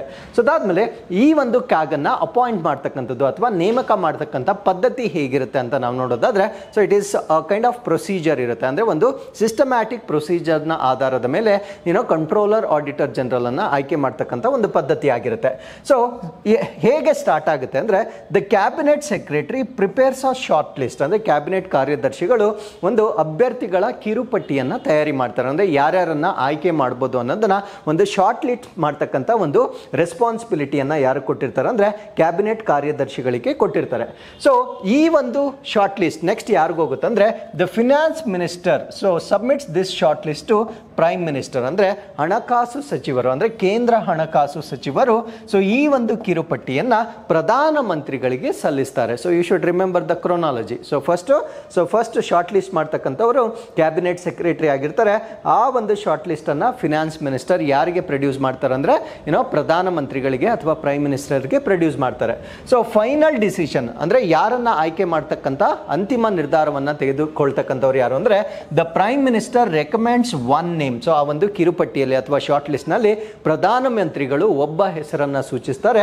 ಆ ಒಬ್ಬ ಹೆಸರನ್ನ ಯಾರು ಸೂಚಿಸ್ತಾರೆ ಅವರನ್ನ ಪ್ರೆಸಿಡೆಂಟ್ ಆಫ್ ಇಂಡಿಯಾ ನಮ್ಮ ಭಾರತ ದೇಶದ ರಾಷ್ಟ್ರಪತಿಗಳು ಕ್ಯಾಗ್ ಆಗಿ ಆಯ್ಕೆ ಮಾಡ್ತಕ್ಕಂಥದ್ದನ್ನ ನಾವಿಲ್ಲಿ ನೋಡ್ಬೋದಾಗಿರುತ್ತೆ. ಹಾಗಿದ್ರೆ ಅವರ ಕಾರ್ಯಾವಧಿ ಅಂದ್ರೆ ಟೆನ್ಯೂರ್ ಆಫ್ ಡ್ಯೂರೇಷನ್ ಟೆನ್ಯೂರ್ ಅಥವಾ ಅವರ ಕಾರ್ಯಾವಧಿ ಎಷ್ಟು ದಿನ ಇರುತ್ತೆ ಅಂತ ನಾವು ನೋಡೋದಾದ್ರೆ, ಸೊ ಟೋಟಲ್ ಅವರು ಅಪಾಯಿಂಟ್ ಆದ ದಿನಾಂಕದಿಂದ 6 ವರ್ಷಗಳ ಕಾಲ ಕ್ಯಾಗ್ ಆಗಿ ಸೇವೆಯನ್ನು ಸಲ್ಲಿಸಬಹುದಾಗಿರುತ್ತೆ, ಅಥವಾ ಅವರ ವೈಯಕ್ತಿಕ ವಯಸ್ಸು ಅಂದರೆ ಪರ್ಸನಲ್ ಏಜ್ 65 ಇಯರ್ಸ್ ಆಗೋವರೆಗೂ, ಸೊ ಇವೆರಡರಲ್ಲಿ ಯಾವುದು ಮೊದಲಾಗುತ್ತೋ ಸೊ ಅಲ್ಲಿಯವರೆಗೂ ಅವರು ಈ ಒಂದು ಸೇವೆಯನ್ನು ನಮ್ಮ ಭಾರತ ದೇಶಕ್ಕೆ ಸಲ್ಲಿಸಬಹುದಾಗಿರುತ್ತೆ. So with this let's get into question number 6. ಇತ್ತೀಚೆಗೆ ಭಾರತೀಯ ನೌಕಾಪಡೆಗೆ ವರ್ಗಾಯಿಸಲಾದ ಮಧ್ಯಮ ಶ್ರೇಣಿ ಮೈಕ್ರೋವೇವ್ ಅಬ್ಸ್ಕ್ಯೂರೆಂಟ್ ಚಾಫ್ ರಾಕೆಟ್ ಅನ್ನು ಯಾವ ಸಂಸ್ಥೆ ಅಭಿವೃದ್ಧಿಪಡಿಸಿದೆ? So which organisation develop the medium range microwave obscurant chaff rocket recently transfer to Indian navy? So ಈ ಪ್ರಶ್ನೆಗೆ ಸರಿಯಾದ ಉತ್ತರ DRDO ಅವರು ಇದನ್ನು ಡೆವಲಪ್ ಮಾಡಿದ್ದಾರೆ. ಹಾಗಿದ್ರೆ ಈ ಒಂದು ರಾಕೆಟ್ನ ಸ್ಪೆಷಾಲಿಟಿ ಏನು ಅಂತ ನಾವು ಇಲ್ಲಿ ಡಿಸ್ಕಸ್ ಮಾಡ್ತಾ ಬರೋಣ. ಇದನ್ನು ಅಬ್ಸ್ಕ್ಯೂರೇಟ್ ಚಾಫ್ ಅಂತ ಕರಿತೇವೆ. ಇಲ್ಲಿ ನೋಡಿ, ಸೊ ಇದು ನಮ್ಮ ರಾಕೆಟ್ ಆಗಿರುತ್ತೆ. ಸೊ ನಾವು ಎನಿಮೀಸ್ ಮೇಲೆ ಏನಾದರೂ ಅಟ್ಯಾಕ್ ಮಾಡಿದಾಗ ಸೊ ಇಲ್ಲಿ ನೋಡಿ ಈ ರೀತಿ ಹೊರಗಡೆ ಬರ್ತಕ್ಕಂಥ ಈ ಒಂದು ಕಾಂಪೊನೆಂಟನ್ನು ನಾವೇನಂತ ಕರಿತೇವೆ ಅಂದರೆ ಚಾಫ್ ಅಂತ ಕರಿತೇವೆ. ಸೊ ಇದರಿಂದ ನಮ್ಗಾಗ್ತಕ್ಕಂಥ ಅಡ್ವಾಂಟೇಜ್ ಏನು ಅಂದರೆ ಸೊ ಇದೇನು ಮಾಡುತ್ತೆ ಅಂದರೆ ರೆಡಾರ್ ಸಿಗ್ನಲ್ಸನ್ನು ಡಿಸ್ಟರ್ಬ್ ಮಾಡುತ್ತೆ. ಸೊ ಯಾವಾಗ ರೆಡಾರ್ ಸಿಗ್ನಲ್ಸನ್ನು ಈ ಒಂದು ಚಾಫ್ ಡಿಸ್ಟರ್ಬ್ ಮಾಡುತ್ತೆ, ಸೊ ಬೇರೆ ರಾಷ್ಟ್ರದವರು ಅಥವಾ ಎನಿಮಿ ಕಂಟ್ರೀಸ್ಗಳು ನಮ್ಮ ಒಂದು ರಾಕೆಟ್ ಎಲ್ಲಿ ಮೂವ್ ಆಗ್ತಾ ಇದೆ ಅನ್ನೋದನ್ನ ನಿಖರವಾಗಿ ಟ್ರೇಸ್ ಮಾಡ್ತಕ್ಕಂಥದ್ದು ಕಷ್ಟವಾಗಿರುತ್ತೆ. ಸೊ ಆ ಒಂದು ತಂತ್ರಜ್ಞಾನವನ್ನು ನಾವೇನಂತ ಕರಿತೀವಿ ಅಂದರೆ ಚಾಫ್ ಟೆಕ್ನಾಲಜಿ ಅಂತ ಕರಿತೇವೆ. ಸೊ ಈಗ ನಮ್ಮ ಭಾರತ ದೇಶದ DRDO ಡೆವಲಪ್ ಮಾಡಿರ್ತಕ್ಕಂಥ ಇದೇ ರೀತಿಯ ಒಂದು ರಾಕೆಟ್ ಅನ್ನು ನಾವೇನಂತ ಕರಿತೀವಿ ಅಂದ್ರೆ medium range microwave obscurant chaff rocket ಅಂತ ಕರಿತೇವೆ. ಸೊ ಇದನ್ನ ಈಗ recently transfer to Indian navy, ನಮ್ಮ ಭಾರತ ದೇಶದ ನೌಕಾಪಡೆಗೆ ಇತ್ತೀಚೆಗೆ ಇದನ್ನ ವರ್ಗಾವಣೆ ಮಾಡಿರ್ತಕ್ಕಂಥದ್ದನ್ನ ನಾವಿಲ್ಲಿ ನೋಡ್ಬೋದಾಗಿರುತ್ತೆ. ಸೊ ಇದು ಯಾವ ಟೆಕ್ನಾಲಜಿ ಮೇಲೆ ವರ್ಕ್ ಆಗುತ್ತೆ ಅಂದ್ರೆ MOC ಅಂತ ಕರಿತೇವೆ. ಸೊ ಮೈಕ್ರೋವೇವ್ ಅಬ್ಸ್ಕ್ಯೂರೆಂಟ್ ಚಾಫ್ ಅಂತ ಕರಿತೇವೆ. ಸೊ ಇದರಿಂದ ಆಗ್ತಕ್ಕಂಥ ಅಡ್ವಾಂಟೇಜ್ ಏನು ಅಂತ ನಾನು ಮುಂಚೆನೆ ಹೇಳಿದ್ದೇನೆ. ಸೊ ಇದು ರೆಡಾರ್ ಸಿಗ್ನಲ್ಸ್ ಅನ್ನ ಡಿಸ್ಟರ್ಬ್ ಮಾಡುತ್ತೆ. So radar detection by hostile forces ಅಂದ್ರೆ ಎನಿಮಿ ರಾಷ್ಟ್ರಗಳು ಈ ಒಂದು ರಾಕೆಟ್ ಅನ್ನ ಟ್ರೇಸ್ ಮಾಡ್ತಕ್ಕಂಥ ಒಂದು ರೆಡಾರ್ ಸಿಸ್ಟಮ್ ಏನಿರುತ್ತೆ, ಸೊ ಅದರಲ್ಲಿ ಅಡಚಣೆ ಉಂಟಾಗುವ ಕಾರಣದಿಂದ ಈ ರಾಕೆಟ್ ಎಲ್ಲಿ ಮೂವ್ ಆಗ್ತಾ ಇದೆ ಅನ್ನೋದನ್ನ ಪತ್ತೆ ಹಚ್ಚತಕ್ಕಂಥದ್ದು ಕಷ್ಟ ಆಗುತ್ತೆ. ಸೊ ಈ ಒಂದು ತಂತ್ರಜ್ಞಾನವನ್ನ ಈಗ ನಮ್ಮ ಭಾರತ ದೇಶದಲ್ಲಿ ಬಳಕೆ ಮಾಡ್ತಾ ಇದ್ದಾರೆ. So with this let's get into question number 7. ಯಾವ ಸಾರ್ವಜನಿಕ ವಲಯದ ಉದ್ಯಮಕ್ಕೆ ಇತ್ತೀಚೆಗೆ ಮಿನಿ ರತ್ನ ಸ್ಥಾನಮಾನವನ್ನು ನೀಡಲಾಗಿದೆ? So which public sector undertaking was recently granted mini Ratna status category 1? So ಈ ಪ್ರಶ್ನೆಗೆ ಸರಿಯಾದ ಉತ್ತರ ಸೆಲ್ ಅಂದ್ರೆ ಸೆಂಟ್ರಲ್ ಎಲೆಕ್ಟ್ರಾನಿಕ್ಸ್ ಲಿಮಿಟೆಡ್ ಅಂತ ನಾವೇನು ಕರಿತೇವೆ. ಸೊ ಇದಕ್ಕೆ ನಮ್ಮ ಭಾರತ ಸರ್ಕಾರದ ವತಿಯಿಂದ ಮಿನಿ ರತ್ನ ಸ್ಥಾನಮಾನವನ್ನ ಕೊಟ್ಟಿರ್ತಕ್ಕಂಥದ್ದನ್ನ ನಾವು ನೋಡಬಹುದಾಗಿರುತ್ತೆ. ಸೊ ಮಿನಿ ರತ್ನ ಅಂತಕ್ಕಂಥದ್ದು ಈ ಒಂದು ಸ್ಟೇಟಸ್ ಅಥವಾ ಸ್ಥಾನಮಾನಗಳಲ್ಲಿ ಲೋಯೆಸ್ಟ್ ಅಂತ ಕರಿತೇವೆ. ಸೊ ಮಿನಿ ರತ್ನ ಆದ್ಮೇಲೆ ನವರತ್ನ ಸ್ಟೇಟಸ್ ಅನ್ನ ಪಡ್ಕೊಳ್ಳುತ್ತೆ. ನವರತ್ನ ಆದ್ಮೇಲೆ ಮಹಾರತ್ನ ಬಂದು ಹೈಯೆಸ್ಟ್ ಸ್ಟೇಟಸ್ ಆಗಿರುತ್ತೆ. ಹಾಗಿದ್ರೆ ಮಿನಿ ರತ್ನ ಸ್ಟೇಟಸ್ ಅನ್ನ ಪಡೆದುಕೊಳ್ಳೋದ್ರಿಂದ ಸಿಗ್ತಕ್ಕಂಥ ಅಡ್ವಾಂಟೇಜಸ್ ಏನೇನು ಅನ್ನೋದನ್ನ ಕೂಡ ಸೊ ಈ ಒಂದು ಆರ್ಟಿಕಲ್ ಅಲ್ಲಿ ನಾವು ಡಿಸ್ಕಸ್ ಮಾಡ್ತಾ ಬರೋಣ. ಸೊ ಈ ಒಂದು ಸ್ಟೇಟಸ್ ಅನ್ನ ಯಾರು ಕೊಟ್ಟಿರ್ತಾರೆ ಅಂದ್ರೆ ಸೊ ಯೂನಿಯನ್ ಮಿನಿಸ್ಟರ್ ಅಥವಾ ಭಾರತ ಸರ್ಕಾರದ ವತಿಯಿಂದ ಕೊಟ್ಟಿರ್ತಕ್ಕಂಥ ಒಂದು ಸ್ಥಾನಮಾನವಾಗಿರುತ್ತೆ. ಸೊ ಯಾವ ಒಂದು ಪಬ್ಲಿಕ್ ಸೆಕ್ಟರ್ ಎಂಟರ್ಪ್ರೈಸಸ್ಗೆ ಈ ಒಂದು ಸ್ಥಾನಮಾನವನ್ನು ಕೊಟ್ಟಿರ್ತಾರೆ ಅಂದ್ರೆ ಸೆಂಟ್ರಲ್ ಎಲೆಕ್ಟ್ರಾನಿಕ್ಸ್ ಲಿಮಿಟೆಡ್ಗೆ ಈ ಒಂದು ಸ್ಥಾನಮಾನವನ್ನು ಕೊಟ್ಟಿರ್ತಾರೆ. ಸೊ ಈ ಒಂದು ಸೆಲ್ ಅಥವಾ ಸೆಂಟ್ರಲ್ ಎಲೆಕ್ಟ್ರಾನಿಕ್ಸ್ ಲಿಮಿಟೆಡ್ ಏನಿರುತ್ತೆ, so it has completed 50 glorious years ಅಂದ್ರೆ ಇದು ಸ್ಥಾಪನೆಯಾಗಿ 50 ವರ್ಷಗಳನ್ನ ಕಂಪ್ಲೀಟ್ ಮಾಡಿರುತ್ತೆ. Celebrating its golden jubilee. So ಇದು ತನ್ನ ಸುವರ್ಣ ಮಹೋತ್ಸವವನ್ನು ಆಚರಣೆ ಮಾಡ್ಕೊಳ್ತಾ ಇರ್ತಕ್ಕಂಥ ಸಂದರ್ಭದಲ್ಲಿ ಇದಕ್ಕೆ ಮಿನಿ ರತ್ನ ಸ್ಥಾನಮಾನ ಬಂದಿರತಕ್ಕಂಥದ್ದು ಸೊ ಒಂದು ಉತ್ತಮವಾಗಿರ್ತಕ್ಕಂಥ ಒಂದು ಅಡ್ವಾಂಟೇಜ್ ಆಗಿರುತ್ತೆ. So what are the benefits? So mini ratna ಬರೋದ್ರಿಂದ ಇದಕ್ಕಾಗ್ತಕ್ಕಂಥ ಒಂದು ಬೆನಿಫಿಟ್ಸ್ ಏನು? So number 1, greater operational autonomy in decision making ಅಂದ್ರೆ ಕೆಲವೊಂದು ನಿರ್ಧಾರಗಳನ್ನು ತೆಗೆದುಕೊಳ್ಳುವ ಸಂದರ್ಭದಲ್ಲಿ ಅದಕ್ಕೆ ಹೆಚ್ಚಿನ ಸ್ವಾಯತ್ತತೆ ಸಿಗುತ್ತೆ. ಸರ್ಕಾರದ ಅನುಮತಿಗೆ ಕಾಯ್ತಕ್ಕಂಥ ಅವಶ್ಯಕತೆ ಇಲ್ಲ. ಸ್ವಾವಲಂಬನೆಯನ್ನ ಹೊಂದಿ ಅಥವಾ ಸ್ವಾಯತ್ತವಾಗಿ ಕೆಲವೊಂದು ನಿರ್ಧಾರಗಳನ್ನು ತೆಗೆದುಕೊಳ್ತಕ್ಕಂಥ ಒಂದು ಅಥಾರಿಟಿ ಬರುತ್ತೆ. ಸೊ ಅದಾದ್ಮೇಲೆ it can take strategic steps without constant government interventions ಅಂದ್ರೆ ಸರ್ಕಾರದ ಯಾವುದೇ ಹಸ್ತಕ್ಷೇಪವಿಲ್ಲದೆ ಕಾರ್ಯತಂತ್ರದ ಕ್ರಮಗಳನ್ನು ತೆಗೆದುಕೊಳ್ಳಿಕ್ಕೆ. ಯಾಕಂದ್ರೆ ಸರ್ಕಾರದನ್ನ ನಾವು ಇನ್ವಾಲ್ವ್ ಮಾಡ್ಕೊಂಡಾಗ ಸಾಕಷ್ಟು ಸಮಯದಲ್ಲಿ ಆ ಪ್ರೋಸೆಸ್ ಅಂತಕ್ಕಂಥದ್ದು ಡಿಲೇ ಆಗ್ತಕ್ಕಂಥ ಒಂದು ಸಾಧ್ಯತೆ ಇರುತ್ತೆ. ಸೊ ಆ ಒಂದು ಡಿಲೇ ಆಗ್ತಕ್ಕಂಥ ಒಂದು ಸಾಧ್ಯತೆಯನ್ನು ನಾವಿಲ್ಲಿ ಮಿನಿಮೈಸ್ ಮಾಡಬಹುದಾಗಿರುತ್ತೆ. ಸೊ ಫಿನಾನ್ಷಿಯಲ್ ಇಂಡಿಪೆಂಡೆನ್ಸ್ ಬರುತ್ತೆ ಅಂದ್ರೆ ಈ ಒಂದು ಸಂಸ್ಥೆಗಳಿಗೆ ಆರ್ಥಿಕ ಸ್ವಾತಂತ್ರ್ಯ ಬರುತ್ತೆ. They can raise capital through equity markets, ಅಂದರೆ ಶೇರ್ ಮಾರ್ಕೆಟ್ನ ಮುಖಾಂತರ ಅವರು ಬಂಡವಾಳವನ್ನು ರೇಸ್ ಮಾಡಬಹುದಾಗಿರುತ್ತೆ. Reducing dependency on the government funds, ಅಂದರೆ ಸರ್ಕಾರದ ನಿಧಿಗಳ ಮೇಲೆ ಅವಲಂಬನೆಯನ್ನು ಕಡಿಮೆ ಮಾಡ್ತಕ್ಕಂಥ ಒಂದು ಸಾಧ್ಯತೆ ಬರುತ್ತೆ. So financial independence enables investment in growth and modernisation. So ಯಾವಾಗ ಫಿನಾನ್ಷಿಯಲ್ ಇಂಡಿಪೆಂಡೆನ್ಸ್ ಬರುತ್ತೆ, ಸೊ ಅವರು ಮಾಡರ್ನೈಸೇಷನ್ ಅಥವಾ ಆಧುನೀಕರಣದ ಕಡೆಗೆ ಹೆಚ್ಚಾಗಿ ಹಣವನ್ನು ಹೂಡಿಕೆ ಮಾಡ್ತಕ್ಕಂಥ ಒಂದು ಅವಕಾಶ ಅವರಿಗೆ ಸಿಗುತ್ತೆ. ಸೊ ಈ ಒಂದು ಮಿನಿರತ್ನ ಸ್ಟೇಟಸ್ ಬರೋದ್ರಿಂದ ಅವರ ಸ್ಪರ್ಧಾತ್ಮಕತೆ ಅಥವಾ ಕಾಂಪಿಟೆನ್ಸಿ ಕೂಡ ಇನ್ಕ್ರೀಸ್ ಆಗುತ್ತೆ. ಸೊ ಇದರಿಂದ they can attract skilled talent, ಅಂದರೆ ಕೌಶಲ್ಯ ಭರಿತವಾಗಿರ್ತಕ್ಕಂಥ ಒಂದು ಮ್ಯಾನ್ ಫೋರ್ಸ್ ಅನ್ನು ಅಟ್ರಾಕ್ಟ್ ಮಾಡಬಹುದಾಗಿರುತ್ತೆ. ಸೊ ಇದರಿಂದ ಅದರ ಒಂದು ಎಫಿಷಿಯನ್ಸಿ ಮತ್ತು ನಾವೀನ್ಯತೆ ಹೆಚ್ಚಾಗ್ತಕ್ಕಂಥದ್ದನ್ನು ನಾವು ನೋಡ್ಬೋದಾಗಿರುತ್ತೆ. ಸೊ ಗ್ಲೋಬಲ್ ಮಾರ್ಕೆಟ್ ಅಂದರೆ ಮಿನಿರತ್ನ ಸ್ಥಾನಮಾನ ಬಂದಾಗ ಜಾಗತಿಕ ಮಾರುಕಟ್ಟೆಗಳಿಗೆ ಪ್ರವೇಶ ಮಾಡ್ತಕ್ಕಂಥದ್ದು ಈಸಿ ಆಗುತ್ತೆ. They can explore international collaboration and exports, ಅಂದರೆ ಅಂತಾರಾಷ್ಟ್ರೀಯ ಮಟ್ಟದಲ್ಲಿ ಅವರು ಕೊಲಾಬ್ರೇಷನ್ಸ್ ಅನ್ನ ಮಾಡ್ಕೊಳ್ಬೋದಾಗಿರುತ್ತೆ ಮತ್ತು ರಫ್ತುಗಳನ್ನು ಹೆಚ್ಚು ಮಾಡಲಿಕ್ಕೆ ಇದು ಸುಲಭವಾಗ್ತಕ್ಕಂಥ ಒಂದು ಸ್ಟೇಟಸ್ ಆಗಿರುತ್ತೆ. So with this let's get into question number 8. ಇನಕ್ಡಾಟ್ ವಿಶ್ವ ಹೂಡಿಕೆ ವರದಿಯ ಪ್ರಕಾರ 2023ರಲ್ಲಿ ಭಾರತಕ್ಕೆ ವಿದೇಶಿ ನೇರ ಬಂಡವಾಳ ಹೂಡಿಕೆ ಅರಿವಿನ ಶೇಕಡ ಎಷ್ಟು ಕುಸಿತವನ್ನು ಕಂಡಿದೆ? So according to the world investment report of UNCTAD, so UNCTAD, what was the percentage decline in the FDI flows to India in 2023, ಅಂದರೆ 2023ರಲ್ಲಿ UNCTAD ಪ್ರಕಾರ ನಮ್ಮ ಭಾರತ ದೇಶಕ್ಕೆ ಬರ್ತಕ್ಕಂಥ ಫಾರಿನ್ ಡೈರೆಕ್ಟ್ ಇನ್ವೆಸ್ಟ್ಮೆಂಟ್ ಎಷ್ಟು ಪರ್ಸೆಂಟೇಜ್ ಕಡಿಮೆ ಆಗಿದೆ ಕಳೆದ ವರ್ಷಕ್ಕೆ ಹೋಲಿಕೆ ಮಾಡಿದಾಗ? ಸೊ ಅದು ನಮ್ಮ ಪ್ರಶ್ನೆ ಆಗಿರುತ್ತೆ. ಸೊ ಈ ಪ್ರಶ್ನೆಗೆ ಸರಿಯಾದ ಉತ್ತರ 43% ಕಡಿಮೆ ಆಗಿರ್ತಕ್ಕಂಥದ್ದನ್ನು ನಾವು ನೋಡ್ಬೋದಾಗಿರುತ್ತೆ. So it is a big decline ಆಗಿರುತ್ತೆ. Actually 43% is a very big number in terms of FDI ಆಗಿರುತ್ತೆ. ಸೊ ಈ ಒಂದು ವರದಿಯನ್ನು UNCTAD ವತಿಯಿಂದ ಕೊಟ್ಟಿರ್ತಕ್ಕಂಥ ಒಂದು ರಿಪೋರ್ಟ್ ಆಗಿರುತ್ತೆ. ಸೊ 2023ರಲ್ಲಿ ಅಂದರೆ ಕಳೆದ ಆರ್ಥಿಕ ವರ್ಷದಲ್ಲಿ FDI ಇನ್ಫ್ಲೋ ಅಂತಕ್ಕಂಥದ್ದು 43% ಕಡಿಮೆ ಆಗಿರ್ತಕ್ಕಂಥದ್ದನ್ನು ನಾವು ನೋಡ್ಬೋದಾಗಿರುತ್ತೆ. ಸೊ ಈ ಒಂದು ವರದಿಯನ್ನು ಕೊಟ್ಟಿರ್ತಕ್ಕಂಥವ್ರು ಇದೊಂದು ವರ್ಲ್ಡ್ ಇನ್ವೆಸ್ಟ್ಮೆಂಟ್ ರಿಪೋರ್ಟ್ನಲ್ಲಿ ಬಂದಿರತಕ್ಕಂಥ ವರದಿ ಆಗಿರುತ್ತೆ. ಸೊ ಈ ವರದಿಯನ್ನು ನೀಡ್ತಕ್ಕಂಥವ್ರು United Nations trade and development ಅಂತ ಕರಿತೇವೆ. ಸೊ ಈ ಒಂದು United Nation trade and development ಅಥವಾ ವಿಶ್ವಸಂಸ್ಥೆಯ ವ್ಯಾಪಾರ ಮತ್ತು ಅಭಿವೃದ್ಧಿಯ ಅವರು ಬಿಡುಗಡೆ ಮಾಡ್ತಕ್ಕಂಥ ವಿಶ್ವ ಹೂಡಿಕೆ ವರದಿ ಅಂತ ಕರಿತೇವೆ. ಸೊ ಈ ಒಂದು ವರದಿಯ ಪ್ರಕಾರ ನಮ್ಮ ಭಾರತ ದೇಶಕ್ಕೆ 2023ರಲ್ಲಿ ವಿದೇಶಿ ನೇರ ಬಂಡವಾಳ ಅಥವಾ ಫಾರಿನ್ ಡೈರೆಕ್ಟ್ ಇನ್ವೆಸ್ಟ್ಮೆಂಟ್ ಅಂತಕ್ಕಂಥದ್ದು 43% ಕುಸಿತ ಆಗಿರ್ತಕ್ಕಂಥದ್ದನ್ನು ನಾವು ನೋಡ್ಬೋದಾಗಿರುತ್ತೆ. ಸೊ ಈ ಒಂದು ಕಾರಣದಿಂದ ಈ FDI ಅನ್ನ ರಿಸೀವ್ ಮಾಡ್ತಕ್ಕಂಥ ರಾಷ್ಟ್ರಗಳ ಪಟ್ಟಿಯಲ್ಲಿ India has drop down to the 15th position, 15ನೇ ಸ್ಥಾನಕ್ಕೆ ನಮ್ಮ ಭಾರತ ದೇಶ ಕುಸಿದಿರ್ತಕ್ಕಂಥದ್ದನ್ನು ನಾವು ನೋಡ್ಬೋದಾಗಿರುತ್ತೆ. So we were at 8th position in 2022, 2022ರಲ್ಲಿ ನಾವು 8ನೇ ಸ್ಥಾನದಲ್ಲಿದ್ದಂತಹ ರಾಷ್ಟ್ರ 2023ಕ್ಕೆ 15ನೇ ಸ್ಥಾನಕ್ಕೆ ಬಂದಿರತಕ್ಕಂಥದ್ದನ್ನು ನಾವು ನೋಡ್ಬೋದಾಗಿರುತ್ತೆ. ಬಟ್ ಇಲ್ಲಿ ಎರಡು ವಿಷಯಗಳಲ್ಲಿ ನಾವು ಉತ್ತಮವಾಗಿರ್ತಕ್ಕಂಥ ಒಂದು ಸ್ಥಾನವನ್ನು ಮೇಂಟೈನ್ ಮಾಡಿರ್ತೇವೆ. ಸೊ ನಾವು ಟಾಪ್ 5ಅಲ್ಲಿ ಎರಡು ವಿಷಯಗಳಲ್ಲಿ ನಾವು ಇನ್ನೂ ಟಾಪ್ 5ಅಲ್ಲಿ ಇದ್ದೇವೆ. ಆ ಎರಡು ವಿಷಯಗಳು ಯಾವ್ದು ಅಂದರೆ FDI ಗ್ರೀನ್ ಫೀಲ್ಡ್ ಪ್ರಾಜೆಕ್ಟ್ಸ್, ಅಂದರೆ ಗ್ರೀನ್ ಫೀಲ್ಡ್ ಪ್ರಾಜೆಕ್ಟ್ಸ್ಗಳಲ್ಲಿ ರಿಸೀವ್ ಮಾಡ್ತಕ್ಕಂಥ ಒಂದು FDI ಆಗಿರ್ಬೋದು, ಅಂದರೆ ಇಂಟರ್ನ್ಯಾಷನಲ್ ಪ್ರಾಜೆಕ್ಟ್ ಫಿನಾನ್ಸ್ ಡೀಲ್ಸ್, ಅಂದರೆ ಅಂತಾರಾಷ್ಟ್ರೀಯ ಮಟ್ಟದಲ್ಲಿ ಒಂದು ಫಿನಾನ್ಸ್ ಡೀಲ್ ಆಗಿರ್ಬೋದು, ಮತ್ತು ಗ್ರೀನ್ ಫೀಲ್ಡ್ ಪ್ರಾಜೆಕ್ಟ್ಸ್ ಅಂತ ಕರಿತೇವೆ. ಗ್ರೀನ್ ಫೀಲ್ಡ್ ಪ್ರಾಜೆಕ್ಟ್ ಅಂದರೆ so project that will start from scratch. Brown field ಅಂದರೆ ಸ್ವಲ್ಪ ಆಲ್ರೆಡಿ ಡೆವಲಪ್ ಆಗಿರುತ್ತೆ. ಗ್ರೀನ್ ಫೀಲ್ಡ್ ಅಂದರೆ ಝೀರೋ ಇಂದ ಸ್ಟಾರ್ಟ್ ಮಾಡ್ತಕ್ಕಂಥ ಪ್ರಾಜೆಕ್ಟ್ಸ್ ಏನಿರ್ತವೆ, ಮತ್ತು ಇಂಟರ್ನ್ಯಾಷನಲ್ ಪ್ರಾಜೆಕ್ಟ್ಸ್ ಫಿನಾನ್ಸ್ ಡೀಲ್ಸ್ ಏನಿರ್ತವೆ. ಸೊ ಇವೆರಡರಲ್ಲಿ ಮಾತ್ರ FDI ನಾವೇನು ರಿಸೀವ್ ಮಾಡ್ತಾ ಇದ್ದೇವೆ, ಇವೆರಡು ವಿಷಯಗಳಲ್ಲಿ ಮಾತ್ರ ಇನ್ನೂ ನಮ್ಮ ಭಾರತ ದೇಶ ಟಾಪ್ 5ಅಲ್ಲಿ ಇರ್ತಕ್ಕಂಥದ್ದನ್ನು ನಾವು ನೋಡ್ಬೋದಾಗಿರುತ್ತೆ. ಬಟ್ ಓವರ್ ಆಲ್ ತೆಗೆದುಕೊಂಡಾಗ 15ನೇ ಸ್ಥಾನಕ್ಕೆ ಬಂದಿರತಕ್ಕಂಥದ್ದನ್ನು ನಾವು ನೋಡ್ಬೋದಾಗಿರುತ್ತೆ.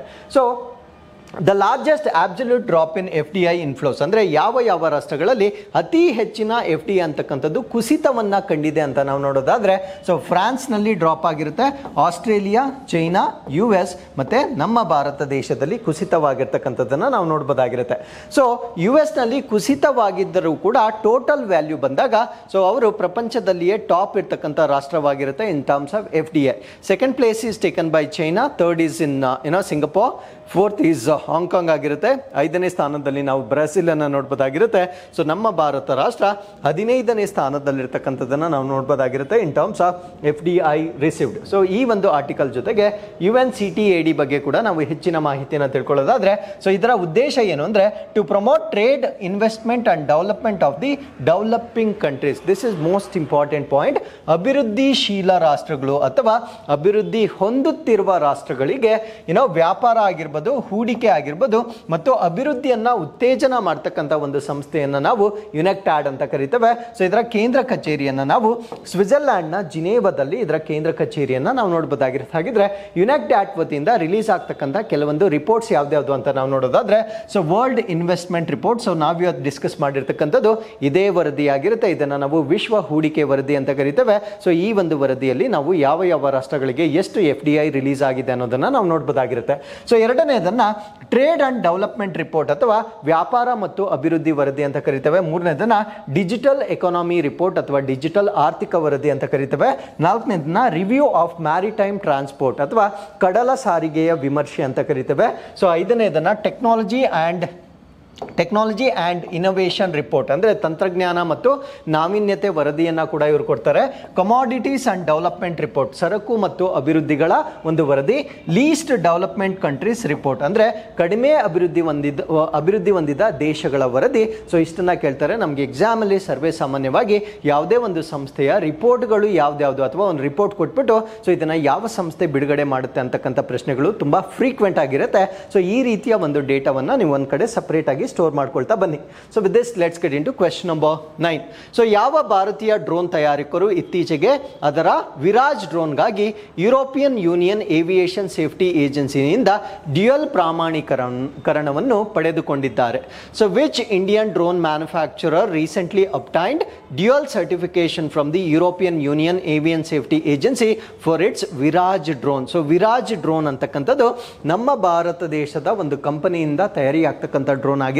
ಸೊ ಇದಕ್ಕೆ ಯುರೋಪ್ನಲ್ಲಿ ಈಗ ಡಬಲ್ ಸರ್ಟಿಫಿಕೇಟ್ ಸಿಕ್ಕಿರುತ್ತೆ. ಸೊ ಅದರಿಂದ ನಾವು ಯುರೋಪಿಯನ್ ಮಾರ್ಕೆಟ್ಗೂ ಕೂಡ ಈ ಒಂದು ಡ್ರೋನ್ ಅನ್ನ ನಾವು ಎಂಟರ್ ಮಾಡಿಸಬಹುದಾಗಿರುತ್ತೆ. ಹಾಗಿದ್ರೆ ಈ ಒಂದು ಸರ್ಟಿಫಿಕೇಟ್ ಅನ್ನ ಕೊಟ್ಟಿರ್ತಕ್ಕಂಥವ್ರು ಯಾರು ಅನ್ನೋದು ನಮ್ಮ ಪ್ರಶ್ನೆ ಆಗಿರುತ್ತೆ. ಸೊ ಈ ಪ್ರಶ್ನೆಗೆ ಸರಿಯಾದ ಉತ್ತರ ಯುರೋಪ್ನಲ್ಲಿರ್ತಕ್ಕಂಥ AVPL ಇಂಟರ್ನ್ಯಾಷನಲ್ ಅಂತ ಕರೀತೇವೆ. ಸೊ ಇವರ ವತಿಯಿಂದ ನಮ್ಮ ಭಾರತ ದೇಶದ ವಿರಾಜ್ ಡ್ರೋನ್ ಅಂತ ಕರೀತೇವೆ. ಸೊ ಇದಕ್ಕೆ ಡ್ಯುಯಲ್ ಸರ್ಟಿಫಿಕೇಟ್ ಅನ್ನ ಕೊಟ್ಟಿರ್ತಕ್ಕಂಥದ್ದನ್ನ ನಾವು ನೋಡಬಹುದಾಗಿರುತ್ತೆ. ಸೊ ಇದು AVPL ಇಂಟರ್ನ್ಯಾಷನಲ್. ಸೊ ಇದು ನಮ್ಮ ಭಾರತ ದೇಶದ ಫಸ್ಟ್ ಇಂಡಿಯನ್ ಡ್ರೋನ್ ಮ್ಯಾನುಫ್ಯಾಕ್ಚರ್ ಆಗಿರ್ತಾರೆ. ಅಂದರೆ European Union aviation safety agency ವತಿಯಿಂದ ನಮ್ಮ ಭಾರತ ದೇಶದ ಡ್ರೋನ್ಗೆ ಇದೇ ಮೊಟ್ಟ ಮೊದಲ ಬಾರಿಗೆ ಈ ರೀತಿಯ ಡಬಲ್ ಸರ್ಟಿಫಿಕೇಶನ್ ಸಿಕ್ಕಿರ್ತಕ್ಕಂಥದ್ದನ್ನು ನಾವು ನೋಡಬಹುದಾಗಿರುತ್ತೆ. ಸೊ ಈ ಒಂದು ಡ್ರೋನ್ ಅನ್ನ ನಾವೇನಂತ ಕರಿತೀವಿ ಅಂದರೆ ವಿರಾಜ್ ಡ್ರೋನ್ ಅಂತ ಕರಿತೇವೆ. ಸೊ ಈ ಒಂದು ಸರ್ಟಿಫಿಕೇಟ್ ಅನ್ನ ಹೊಂದಿರುವ ಕಾರಣದಿಂದ so we can easily enter into European market. ನಮ್ಗೆ ಗೊತ್ತು European market is a very big market ಆಗಿರೋದ್ರಿಂದ ಸಾಕಷ್ಟು ಕಮರ್ಷಿಯಲ್ ಅಡ್ವಾಂಟೇಜಸ್ ಅನ್ನು ನಾವು ಪಡೆಯಬಹುದಾಗಿರುತ್ತೆ. ಹಾಗಿದ್ರೆ ಸೊ ವಿರಾಜ್ ಡ್ರೋನ್ ನ ಸ್ಪೆಷಾಲಿಟೀಸ್ ಏನು ಅಥವಾ ವಿಶೇಷತೆಗಳೇನು ಅಂತ ನಾವಿಲ್ಲಿ ಡಿಸ್ಕಸ್ ಮಾಡೋದಾದ್ರೆ, so it is basically designed for agricultural applications. ಅಂದರೆ ಕೃಷಿಗಾಗಿ ತಯಾರಿ ಮಾಡಿರ್ತಕ್ಕಂಥ ಒಂದು ಡ್ರೋನ್ ಆಗಿರುತ್ತೆ. ಸೊ ಇದನ್ನು ನಾವು ಸ್ಮಾಲ್ ಕ್ಯಾಟಗರಿ ಅನ್ಮ್ಯಾನ್ಡ್ ಏರ್ಕ್ರಾಫ್ಟ್ ಅಂತ ಕರೀತೀವಿ. ಅಂದರೆ ಒಂದು ಕೆಳವರ್ಗದಲ್ಲಿ ಬರ್ತಕ್ಕಂಥ ಅಥವಾ ಸಣ್ಣ ವರ್ಗದಲ್ಲಿ ಬರ್ತಕ್ಕಂಥ ಮಾನವರಹಿತ ವಿಮಾನದ ಅಡಿಯಲ್ಲಿ ಈ ಒಂದು ಡ್ರೋನ್ ಅನ್ನು ನಾವು ಕ್ಯಾಟಗರಿ ಮಾಡಬಹುದಾಗಿರುತ್ತೆ. ಸೊ ಇದರ ಕೆಪಾಸಿಟಿ ಎಷ್ಟಿರುತ್ತೆ ಅಂದರೆ 10 ಲೀಟರ್ಸ್ ಟ್ಯಾಂಕ್ ಅನ್ನು ಹೊಂದಿರುತ್ತೆ. ಸ್ಪ್ರೇಯಿಂಗ್ ಫರ್ಟಿಲೈಸರ್ಸ್ ಅಂಡ್ ಪೆಸ್ಟಿಸೈಡ್ಸ್ ಅಂದರೆ ರಸಗೊಬ್ಬರಗಳನ್ನು ಮತ್ತು ಕೀಟನಾಶಕಗಳನ್ನು, ಈವನ್ 10 ಲೀಟರ್ ಸೀಡ್ ಡಿಸ್ಪೆನ್ಸರ್ ಅನ್ನು ಕೂಡ ಅಂದರೆ ಬೀಜಗಳನ್ನು ನಾವು ವಿತರಣೆ ಮಾಡ್ತಕ್ಕಂಥ ಒಂದು 10 ಲೀಟರ್ ಡಿಸ್ಪೆನ್ಸರ್ ಅನ್ನು ಕೂಡ ಸೊ ಹೊಂದಿರತಕ್ಕಂಥ ಒಂದು ಡ್ರೋನ್ ಅನ್ನು ನಾವೇನಂತ ಕರಿತೀವಿ ಅಂದರೆ ವಿರಾಜ್ ಡ್ರೋನ್ ಅಂತ ಕರಿತೇವೆ. ಸೊ ಇದು ಹಾರಾಟ ಮಾಡ್ತಕ್ಕಂಥ ಒಂದು ಸಮಯ ಎಷ್ಟು ಕೆಪಾಸಿಟಿ ಇರುತ್ತೆ ಅಂದರೆ 30 ಮಿನಿಟ್ಸ್ ಪರ್ ಚಾರ್ಜ್. ಅಂದರೆ ಒಂದ್ಸತಿ ಇದನ್ನು ಚಾರ್ಜ್ ಮಾಡಿದಾಗ ಅರ್ಧ ಗಂಟೆಗಳ ಕಾಲ ಹಾರಾಟ ಮಾಡ್ತಕ್ಕಂಥ ಒಂದು ಡ್ರೋನ್ ಆಗಿರುತ್ತೆ. It covers 3 to 4 acres per charge. ಅಂದರೆ ಒಂದ್ಸತಿ ಚಾರ್ಜ್ ಮಾಡಿದಾಗ 3 ರಿಂದ 4 ಎಕರೆಗಳಷ್ಟು ಒಂದು ಜಮೀನನ್ನು ನಾವು ಕವರ್ ಮಾಡಬಹುದಾಗಿರುತ್ತೆ. So with this let's get into question number 10. So ವಿಜ್ಞಾನಿಗಳ ತಂಡವು ಡೆಂಡ್ರೊಫ್ಥೋಲಾಂಜೆನ್ಸಿಸ್ ಎಂಬ ಹೊಸ ಪ್ರಭೇದವನ್ನು ಎಲ್ಲಿ ಕಂಡುಹಿಡಿದಿದೆ? So where was the new species ಡೆಂಡ್ರೊಫ್ಥೋಲಾಂಜೆನ್ಸಿಸ್ discovered by team of scientist. ಇದೊಂದು ಪ್ಲಾಂಟ್ ಆಗಿರುತ್ತೆ. ಸೊ ಈ ಒಂದು ಪ್ಲಾಂಟ್ ಸ್ಪೀಶೀಸ್ ಅನ್ನ ವಿಜ್ಞಾನಿಗಳು ಇತ್ತೀಚೆಗೆ ಅಂಡಮಾನ್ ಐಲ್ಯಾಂಡ್ಸ್ ಅಥವಾ ಅಂಡಮಾನ್ ದ್ವೀಪಗಳಲ್ಲಿ ಪತ್ತೆ ಹಚ್ಚಿರ್ತಾರೆ. ಸೊ ಇದೊಂದು ಹೊಸ ಸಸ್ಯ ಪ್ರಭೇದವಾಗಿರುತ್ತೆ. ಆ ಒಂದು ಸಸ್ಯದ ಚಿತ್ರವನ್ನ ನಾವಿಲ್ಲಿ ನೋಡ್ಬೋದಾಗಿರುತ್ತೆ. ಸೊ ಈ ಒಂದು ನ್ಯೂ ಸ್ಪೀಶೀಸ್ ಅನ್ನ ನಾವು ಡೆಂಡ್ರಾಫ್ಟೆ ಲಾಂಜೆಸಿನ್ಸ್ ಅಂತ ಕರಿತೇವೆ. ಸೊ ಇದು ಮಿಡಲ್ ಅಂಡಮಾನ್ ಅಲ್ಲಿ ಇತ್ತೀಚೆಗೆ ಪತ್ತೆ ಆಗಿರ್ತಕ್ಕಂಥ ಒಂದು ಸಸ್ಯ ಪ್ರಭೇದವಾಗಿರುತ್ತೆ. ಸೊ ಈ ಒಂದು ಸಸ್ಯ ಪ್ರಭೇದದ ವಿಶೇಷತೆಗಳು ಏನು ಅಂತ ನಾವು ನೋಡೋದಾದ್ರೆ, aerial stem parasitic flowering mistletoe plant species ಆಗಿರುತ್ತೆ. ಏರಿಯಲ್ ಅಂದ್ರೆ ಇದು ಬೇರೆ ಗಿಡಗಳ ಮೇಲೆ ಹತ್ತುತ್ತೆ. ಸೊ ಪರಾವಲಂಬಿ ಆಗಿರುತ್ತೆ, ಅಂದ್ರೆ ಅದು ತನ್ನಷ್ಟಕ್ಕೆ ತಾನೇ ತನ್ನ ಆಹಾರವನ್ನ ತಾನೇ ತಯಾರಿ ಮಾಡ್ಕೊಳ್ತಕ್ಕಂಥ ಕೆಪಾಸಿಟಿ ಇರೋದಿಲ್ಲ. ಸೊ ಹೂ ಬಿಡುವ ಒಂದು ಸಸ್ಯ ಜಾತಿಗೆ ಸೇರಿರ್ತಕ್ಕಂಥ ಒಂದು ಸಸ್ಯ ಆಗಿರುತ್ತೆ. It is found on specific host plant, ಅಂದ್ರೆ ಕೆಲವೊಂದು, ಯಾಕಂದ್ರೆ ಅದು ಪರಾವಲಂಬಿ ಆಗಿರೋದ್ರಿಂದ ಬೇರೊಂದು ಸಸ್ಯದ ಮೇಲೆ ಅಥವಾ ಬೇರೊಂದು ಜೀವ ಮೇಲೆ ಕಡ್ಡಾಯವಾಗಿ ಅದು ಡಿಪೆಂಡೆಂಟ್ ಆಗಬೇಕಾಗಿರುತ್ತೆ. ಹಾಗಿದ್ರೆ ಯಾವ ಸಸ್ಯಗಳ ಮೇಲೆ ಇದು ಕಾಮನ್ ಆಗಿ ಬೆಳೆಯುತ್ತೆ ಅಂತ ನಾವು ನೋಡೋದಾದ್ರೆ, ಮ್ಯಾಂಗೋ, ಸೊ ಮಾವಿನ ಮೇಲೆ, ಅದಾದ್ಮೇಲೆ ಮ್ಯಾಗ್ನಿಫೆರಾ ಇಂಡಿಕಾ ಮೇಲೆ. ಸೊ ಎಲ್ಲಿ ಇದು ಕಾಮನ್ ಆಗಿ ಕಾಣುತ್ತೆ ಅಂದ್ರೆ ಎವರ್ ಗ್ರೀನ್ ಫಾರೆಸ್ಟ್, ಅಂದ್ರೆ ನಿತ್ಯ ಹರಿದ್ವರ್ಣ ಕಾಡುಗಳಲ್ಲಿ, low land areas of the tropical forest, ಅಂದ್ರೆ ಉಷ್ಣವಲಯದ ತಗ್ಗು ಪ್ರದೇಶಗಳಲ್ಲಿ ಹೆಚ್ಚಾಗಿ ಕಂಡು ಬರ್ತಕ್ಕಂಥ ಒಂದು ಪ್ಲಾಂಟ್ ಸ್ಪೀಶೀಸ್ ಆಗಿರುತ್ತೆ. ಸೊ ಈ ಒಂದು ಪ್ಲಾಂಟ್ ಅನ್ನ as I told you before parasitic ಅಂತ ಕರಿತೇವೆ. ಬಟ್ ತುಂಬಾ ನಿರ್ದಿಷ್ಟವಾಗಿ ಹೇಳೋದಾದ್ರೆ ಇದನ್ನ ನಾವು ಹೆಮಿ ಪ್ಯಾರಾಸೈಟಿಕ್ ಅಂತ ಕರಿತೇವೆ. So what you mean by hemi? Hemi ಅಂದ್ರೆ ಆಫ್. ಸೊ ಪ್ಯಾರಾಸೈಟಿಕ್ ಅಂದ್ರೆ ಅದು ಕಂಪ್ಲೀಟ್ ಆಗಿ ಪರಾವಲಂಬಿ ಆಗಿರುತ್ತೆ. ಹೆಮಿ ಅಂದ್ರೆ ಅದು ಕಂಪ್ಲೀಟ್ ಆಗಿ ಪರಾವಲಂಬಿ ಆಗಿರೋದಿಲ್ಲ. ಸೊ ಇದರಲ್ಲಿ ಸ್ವಲ್ಪ ಕ್ಲೋರೋಫಿಲ್ ಅಥವಾ ಪತ್ರ ಹರಿತು ಇರುವ ಕಾರಣದಿಂದ ಸೊ ಅದು ಸ್ವಲ್ಪ ಆಹಾರವನ್ನ ತಾನೇ ತಯಾರಿ ಮಾಡಿಕೊಂಡು ಮಿಕ್ಕಿದ ಆಹಾರಕ್ಕಾಗಿ ಬೇರೊಂದು ಜೀವಿಯ ಮೇಲೆ ಅವಲಂಬನೆಯನ್ನು ಹೊಂದಿರುವ ಕಾರಣದಿಂದ ಸೊ ಇದನ್ನು ನಾವು ಹೆಮಿ ಪ್ಯಾರಾಸೈಟಿಕ್ ಅಂತ ಕರಿತೇವೆ. ಸೊ ಇದರ IUCN ಸ್ಟೇಟಸ್ ಅನ್ನು ನಾವು ನೋಡ್ತಾ ಇದ್ರೆ, ಸೊ ಇದನ್ನ ಎಂಡೇಂಜರ್ಡ್ ಅಥವಾ ಅಳಿವಿನಂಚಿನಲ್ಲಿರ್ತಕ್ಕಂಥ ಪ್ರಭೇದ ಅಂತ ನಾವು ಇದನ್ನ ಕನ್ಸಿಡರ್ ಮಾಡಬಹುದಾಗಿರುತ್ತೆ. So with this let's get into question number 11. June 2024ರಲ್ಲಿ 67ನೇ ಗ್ಲೋಬಲ್ ಎನ್ವೈರನ್ಮೆಂಟ್ ಫೆಸಿಲಿಟಿ ಕೌನ್ಸಿಲ್ ಸಭೆ ಎಲ್ಲಿ ನಡೆಯಿತು?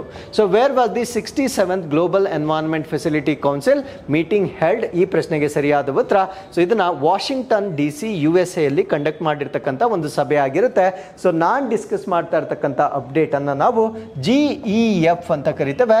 GEF ಅಂದ್ರೆ ಗ್ಲೋಬಲ್ ಎನ್ವೈರನ್ಮೆಂಟಲ್ ಫೆಸಿಲಿಟಿ ಅಂತ ಕರಿತೇವೆ. ಹೆಸರಲ್ಲೇ ಗೊತ್ತಾಗುತ್ತೆ ಇದು ಪರಿಸರಕ್ಕೆ ಸಂಬಂಧಪಟ್ಟಂತೆ ಒಂದು ಕೌನ್ಸಿಲ್ನ ಸಭೆ ಆಗಿರುತ್ತೆ. ಸೊ ಈ ಒಂದು ಕೌನ್ಸಿಲ್ ಏನಿರುತ್ತೆ ಇದರ 67ನೇ ಸಭೆ ಇವಾಗ ಕನ್ಕ್ಲೂಡ್ ಆಗಿರುತ್ತೆ. ಸೊ ಈ ಒಂದು ಸಭೆಯನ್ನ ಎಲ್ಲಿ ಮಾಡಿರ್ತಾರೆ ಅಂದ್ರೆ Washington DC United States of ಅಮೆರಿಕಾದಲ್ಲಿ. ಸೊ ಈ ಒಂದು ಸಭೆ ಸಮಿತಿಯ 67ನೇ ಸಭೆಯನ್ನ ಮಾಡಿರ್ತಕ್ಕಂಥದ್ದನ್ನ ನಾವು ನೋಡ್ಬೋದಾಗಿರುತ್ತೆ. ಸೊ ಈ ಒಂದು ಮೀಟಿಂಗ್ ನ ಕನ್ಕ್ಲೂಷನ್ ಅಂದ್ರೆ ಯಾವ ಫಲಶ್ರುತಿಯನ್ನ ನಾವಿಲ್ಲಿ ನೋಡ್ಬೋದಾಗಿರುತ್ತೆ ಅಂದ್ರೆ, ಅಪ್ರೂವಲ್ ಫಾರ್ $736.4 million ಅನ್ನ ಇಲ್ಲಿ ಫಂಡಿಂಗ್ ಅನ್ನ ಅಪ್ರೂವ್ ಮಾಡಿರ್ತಾರೆ. ಸೊ ಈ ಒಂದು ಫಂಡ್ ಅನ್ನ it will support 34 nature conservation and renewal project globally, ಅಂದ್ರೆ ಜಾಗತಿಕವಾಗಿ 34 ಪ್ರಕೃತಿಯನ್ನ ಸಂರಕ್ಷಣೆ ಮಾಡ್ತಕ್ಕಂಥ ಮತ್ತೆ ನವೀಕರಣ ಯೋಜನೆಗಳಿಗೆ ಬೆಂಬಲಿಸಲಿಕ್ಕೆ ಸೊ ಇಷ್ಟು ಹಣವನ್ನ ಅಪ್ರೂವ್ ಮಾಡಿರ್ತಕ್ಕಂಥದ್ದನ್ನ ನಾವಿಲ್ಲಿ ನೋಡಬಹುದಾಗಿರುತ್ತೆ. ಸೊ ಈ ಒಂದು ಕೌನ್ಸಿಲ್ ಬಗ್ಗೆ ನಾವು ತಿಳ್ಕೊಳ್ಳೋದಾದ್ರೆ, council comprises of 32 members appointed by constituencies of GEF member countries, ಅಂದ್ರೆ GEF ಸದಸ್ಯ ರಾಷ್ಟ್ರಗಳು ಆಯ್ಕೆ ಮಾಡ್ತಕ್ಕಂಥ 32 ಸದಸ್ಯರನ್ನ ಈ ಒಂದು ಸಮಿತಿಯಲ್ಲಿ ನಾವು ನೋಡಬಹುದಾಗಿರುತ್ತೆ. Council members rotate at different intervals, ಅಂದ್ರೆ ಈ ಒಂದು ಸಮಿತಿಯಲ್ಲಿ ಬರ್ತಕ್ಕಂಥ ಸದಸ್ಯರು ಸೊ ಇದು ಒಂದು ಪರ್ಟಿಕ್ಯುಲರ್ ಫ್ರೀಕ್ವೆನ್ಸಿ ಆಗಿ ಬೇರೆ ಬೇರೆ ರಾಷ್ಟ್ರಗಳಿಂದ ಸದಸ್ಯರನ್ನ ಆಯ್ಕೆ ಮಾಡ್ತಕ್ಕಂಥದ್ದು ಅಥವಾ ರೊಟೇಟ್ ಆಗ್ತಕ್ಕಂಥ ಒಂದು ಪದ್ಧತಿಯನ್ನ ನಾವಿಲ್ಲಿ ಗಮನಿಸಬಹುದಾಗಿರುತ್ತೆ. ಹಾಗಿದ್ರೆ ಈ ಒಂದು ಕೌನ್ಸಿಲ್ಗೆ ಸಂಬಂಧಪಟ್ಟಂತೆ ಅವರು ವರ್ಷಕ್ಕೆ 2 ಸತಿ ಮೀಟ್ ಮಾಡ್ತಕ್ಕಂಥದ್ದು ಅದು ಕನ್ವೆನ್ಷನ್ ಆಗಿರುತ್ತೆ. ಅಂದ್ರೆ ಸಾಂಪ್ರದಾಯಿಕವಾಗಿ 2 ಸಭೆಗಳನ್ನ ವಾರ್ಷಿಕವಾಗಿ ನಡೆಸ್ತಾರೆ. ಬಟ್ ಈ ವರ್ಷ 3 ಸಭೆಗಳನ್ನ ನಡೆಸ್ತಕ್ಕಂಥ ಒಂದು ನಿರ್ಧಾರವನ್ನ ತೆಗೆದುಕೊಂಡಿರ್ತಾರೆ. ಬಟ್ ನಾರ್ಮಲಿ ಅವರು 2 ಸಭೆಗಳನ್ನ ಮಾತ್ರ ನಡೆಸ್ತಕ್ಕಂಥದ್ದನ್ನ ನಾವು ನೋಡಬಹುದಾಗಿರುತ್ತೆ. ಸೊ ಇದನ್ನ ಎಸ್ಟಾಬ್ಲಿಷ್ ಮಾಡಿರ್ತಕ್ಕಂಥದ್ದು ಯಾವಾಗ ಅಂದ್ರೆ 1992 ರಿಯೋ ಅರ್ತ್ ಸಮ್ಮಿಟ್ ಆಫ್ UNFCCC, ಅಂದ್ರೆ UNFCCC ಏನಿರುತ್ತೆ, United nation fund for convention and climate change ಏನಿರುತ್ತೆ, ಸೊ ಇವರ ವತಿಯಿಂದ ಮಾಡಿರ್ತಕ್ಕಂಥ ಭೂ ಶೃಂಗಸಭೆ ಏನಿರುತ್ತೆ, ಸೊ ಇದು 1992ರಲ್ಲಿ ನಡೆದಿರ್ತಕ್ಕಂಥ ಭೂ ಶೃಂಗಸಭೆಯ ಸಮಯದಲ್ಲಿ ಇದನ್ನ ಎಸ್ಟಾಬ್ಲಿಷ್ ಮಾಡಿರ್ತಾರೆ. ಸೊ ಇದರಲ್ಲಿ ಪ್ರಸ್ತುತವಾಗಿ 186 ಮೆಂಬರ್ ಕಂಟ್ರೀಸ್ ಅಂದರೆ 186 ಸದಸ್ಯ ರಾಷ್ಟ್ರಗಳನ್ನು ನೋಡ್ಬೋದಾಗಿರುತ್ತೆ. ಸೊ ಇದರ ಸೆಕ್ರೆಟರಿಯೇಟ್ ಅಥವಾ ಕೇಂದ್ರ ಕಚೇರಿಯನ್ನು ನಾವು ವಾಷಿಂಗ್ಟನ್ DC ಯಲ್ಲಿ ನಾವು ನೋಡ್ಬೋದಾಗಿರುತ್ತೆ. ಸೊ ಇದೊಂದು ಮಲ್ಟಿಲ್ಯಾಟ್ರಲ್ ಫ್ಯಾಮಿಲಿ ಆಫ್ ಫಂಡ್ಸ್ ಆಗಿರುತ್ತೆ, ಅಂದರೆ ಬೇರೆ ಬೇರೆ ರಾಷ್ಟ್ರಗಳು ಅಥವಾ ವಲಯಗಳಿಂದ ಫಂಡ್ ಮಾಡ್ತಕ್ಕಂಥ ಒಂದು ಕೌನ್ಸಿಲ್ ಆಗಿರುತ್ತೆ. ಸೊ ಈ ಒಂದು ಫಂಡನ್ನು ಏನಕ್ಕೆ ಯೂಸ್ ಮಾಡ್ತಾರೆ ಅಂದರೆ ಬಯೋಡೈವರ್ಸಿಟಿ ಅಂದರೆ ಜೀವ ವೈವಿಧ್ಯತೆಯನ್ನು ರಿವೈವ್ ಮಾಡಲಿಕ್ಕೆ, ಕ್ಲೈಮೇಟ್ ಚೇಂಜ್ ಅಂದರೆ ಹವಾಮಾನ ಬದಲಾವಣೆ ವಿರುದ್ಧವಾಗಿ ಕೆಲಸ ಮಾಡಲಿಕ್ಕೆ, ಪೊಲ್ಯೂಷನ್ ಆಗಿರ್ಬೋದು, supporting land and ocean health ಅಂದರೆ ಭೂಮಿ ಮತ್ತು ಸಾಗರಗಳ ಆರೋಗ್ಯವನ್ನು ಕಾಪಾಡಲಿಕ್ಕೆ ಸೊ ಇದರಲ್ಲಿ ಬರ್ತಕ್ಕಂಥ ಫಂಡ್ ಅಥವಾ ನಿಧಿಯನ್ನು ಬಳಕೆ ಮಾಡಲಾಗುತ್ತೆ. So with this let's get into question number 12. So ಭಾರತೀಯ ಒಲಿಂಪಿಕ್ ಅಸೋಸಿಯೇಷನ್ ಅನ್ನು ಯಾವಾಗ ಸ್ಥಾಪಿಸಲಾಯಿತು? When was the Indian Olympic association established? ಈ ಪ್ರಶ್ನೆಗೆ ಸರಿಯಾದ ಉತ್ತರ 1927 ಅಥವಾ 1927ರಲ್ಲಿ ಸ್ಥಾಪನೆ ಮಾಡಲಾಗುತ್ತೆ. ಸೊ ಇಂಡಿಯನ್ ಒಲಿಂಪಿಕ್ ಅಸೋಸಿಯೇಷನ್ ಬಗ್ಗೆ ನಾನು ಪ್ರಶ್ನೆ ಎಲ್ಲ ಕೊಡಲಿಕ್ಕೆ ಕಾರಣ ಏನು ಅಂದರೆ, ಸೊ IOC ವತಿಯಿಂದ ಒಂದು ನಿರ್ಧಾರವನ್ನು ಮಾಡಲಾಗಿರುತ್ತೆ. ಆ ನಿರ್ಧಾರ ಏನು ಅಂದರೆ ಬಿ ಕಾರ್ ಅಂತ ಕರಿತೇವೆ. So B core launch to give wings to India's 2036 Olympic dreams ಅಂದರೆ ಭಾರತ ದೇಶ 2036ರಲ್ಲಿ ಒಲಿಂಪಿಕ್ಸನ್ನು ಹೋಸ್ಟ್ ಮಾಡಬಹುದಾಗಿರ್ತಕ್ಕಂಥ ರಾಷ್ಟ್ರವಾಗಿರುತ್ತೆ.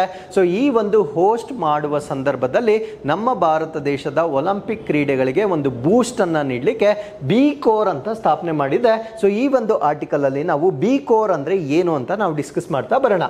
ಸೊ IOA ಅಂದರೆ ಇಂಡಿಯನ್ ಒಲಿಂಪಿಕ್ ಅಸೋಸಿಯೇಷನ್ ಏನಿರುತ್ತೆ, ಸೊ ಇದರ ಪ್ರೆಸಿಡೆಂಟ್ ಆಗಿರ್ತಕ್ಕಂಥ PT ಉಷಾ ಅವರು ಈ ಬಿ ಕೋರ್ ಅನ್ನ ಇನಾಗ್ರೇಟ್ ಮಾಡಿರ್ತಕ್ಕಂಥದ್ದನ್ನು ನಾವು ನೋಡ್ಬೋದಾಗಿರುತ್ತೆ. ಸೊ ಬಿ ಕೋರ್ ಅನ್ನ ಎಲ್ಲಿ ಇನಾಗ್ರೇಟ್ ಮಾಡಿರ್ತಾರೆ ಅಂದರೆ ರಾಷ್ಟ್ರೀಯ ರಕ್ಷಾ ಯೂನಿವರ್ಸಿಟಿಯನ್ನ ಲವಾದ ಗುಜರಾತ್ನಲ್ಲಿ ಇದನ್ನ ಇನಾಗ್ರೇಟ್ ಮಾಡಿರ್ತಕ್ಕಂಥದ್ದನ್ನು ನಾವು ನೋಡ್ಬೋದಾಗಿರುತ್ತೆ.